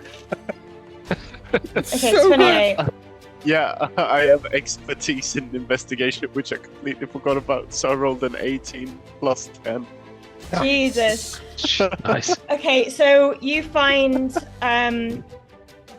this is literally in that quick search, but on the individual in front of you, the mage, you find an arcane focus, which looks to be a fractal crystal, pyramid crystal, and you find what looks to be a tablet and a comms device. And in their pockets, with that high of an investigation score, you see a small copper-looking ball. What did you get on your investigation check, Gio? Arcana. Arcana, that's what I meant. 26. Jesus. Okay, so looking at character. Which one are you looking at? So I'm looking at red because the head I don't think matters too much as the body. No, so I'm just trying to glean. You kind of just looking over it at this point. You don't have time to pry into it and stuff like that. This actually does not look like there's much in the way of arcana going on, except for in the arms, which seemed to be programmed to have a ability to essentially cast lightning, lightning bolts to come through. Mm-hmm. It just seems to be sparked by arcana, but everything else is purely mechanical. Okay. Cool. Luigi turns to you all.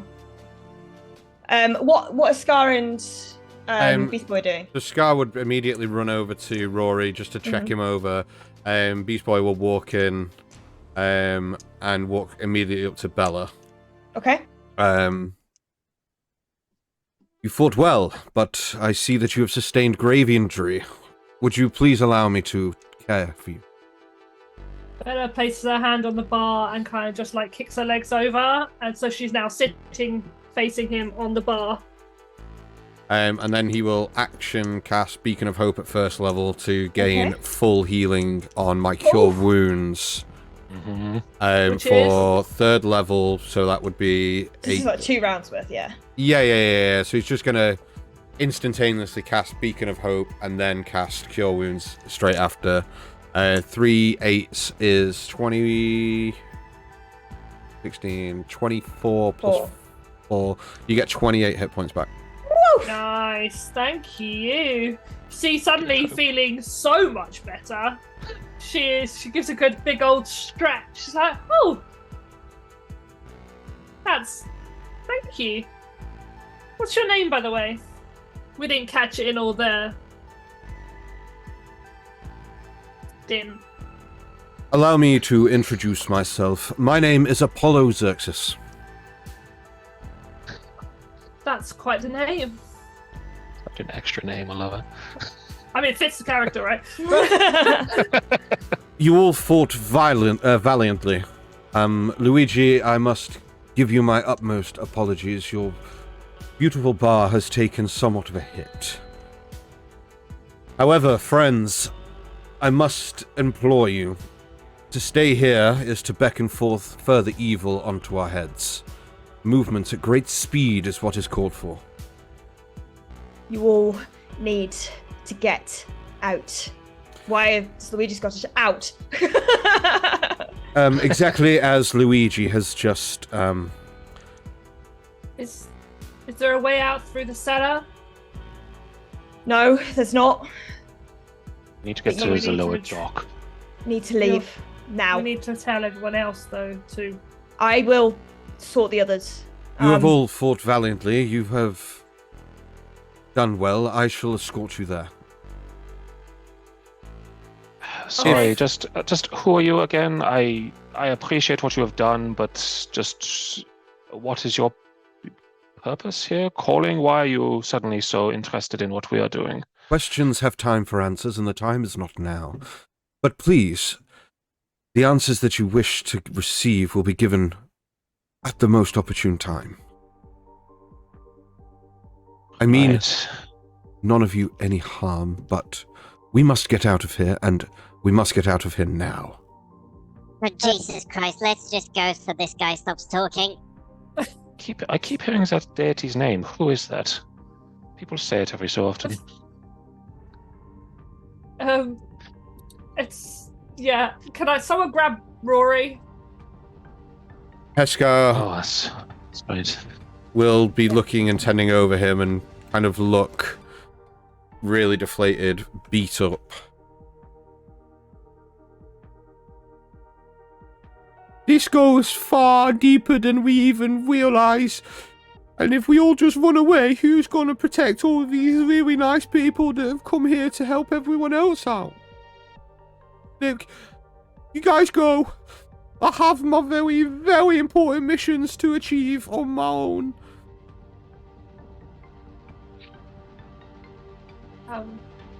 Luigi seems very capable as well.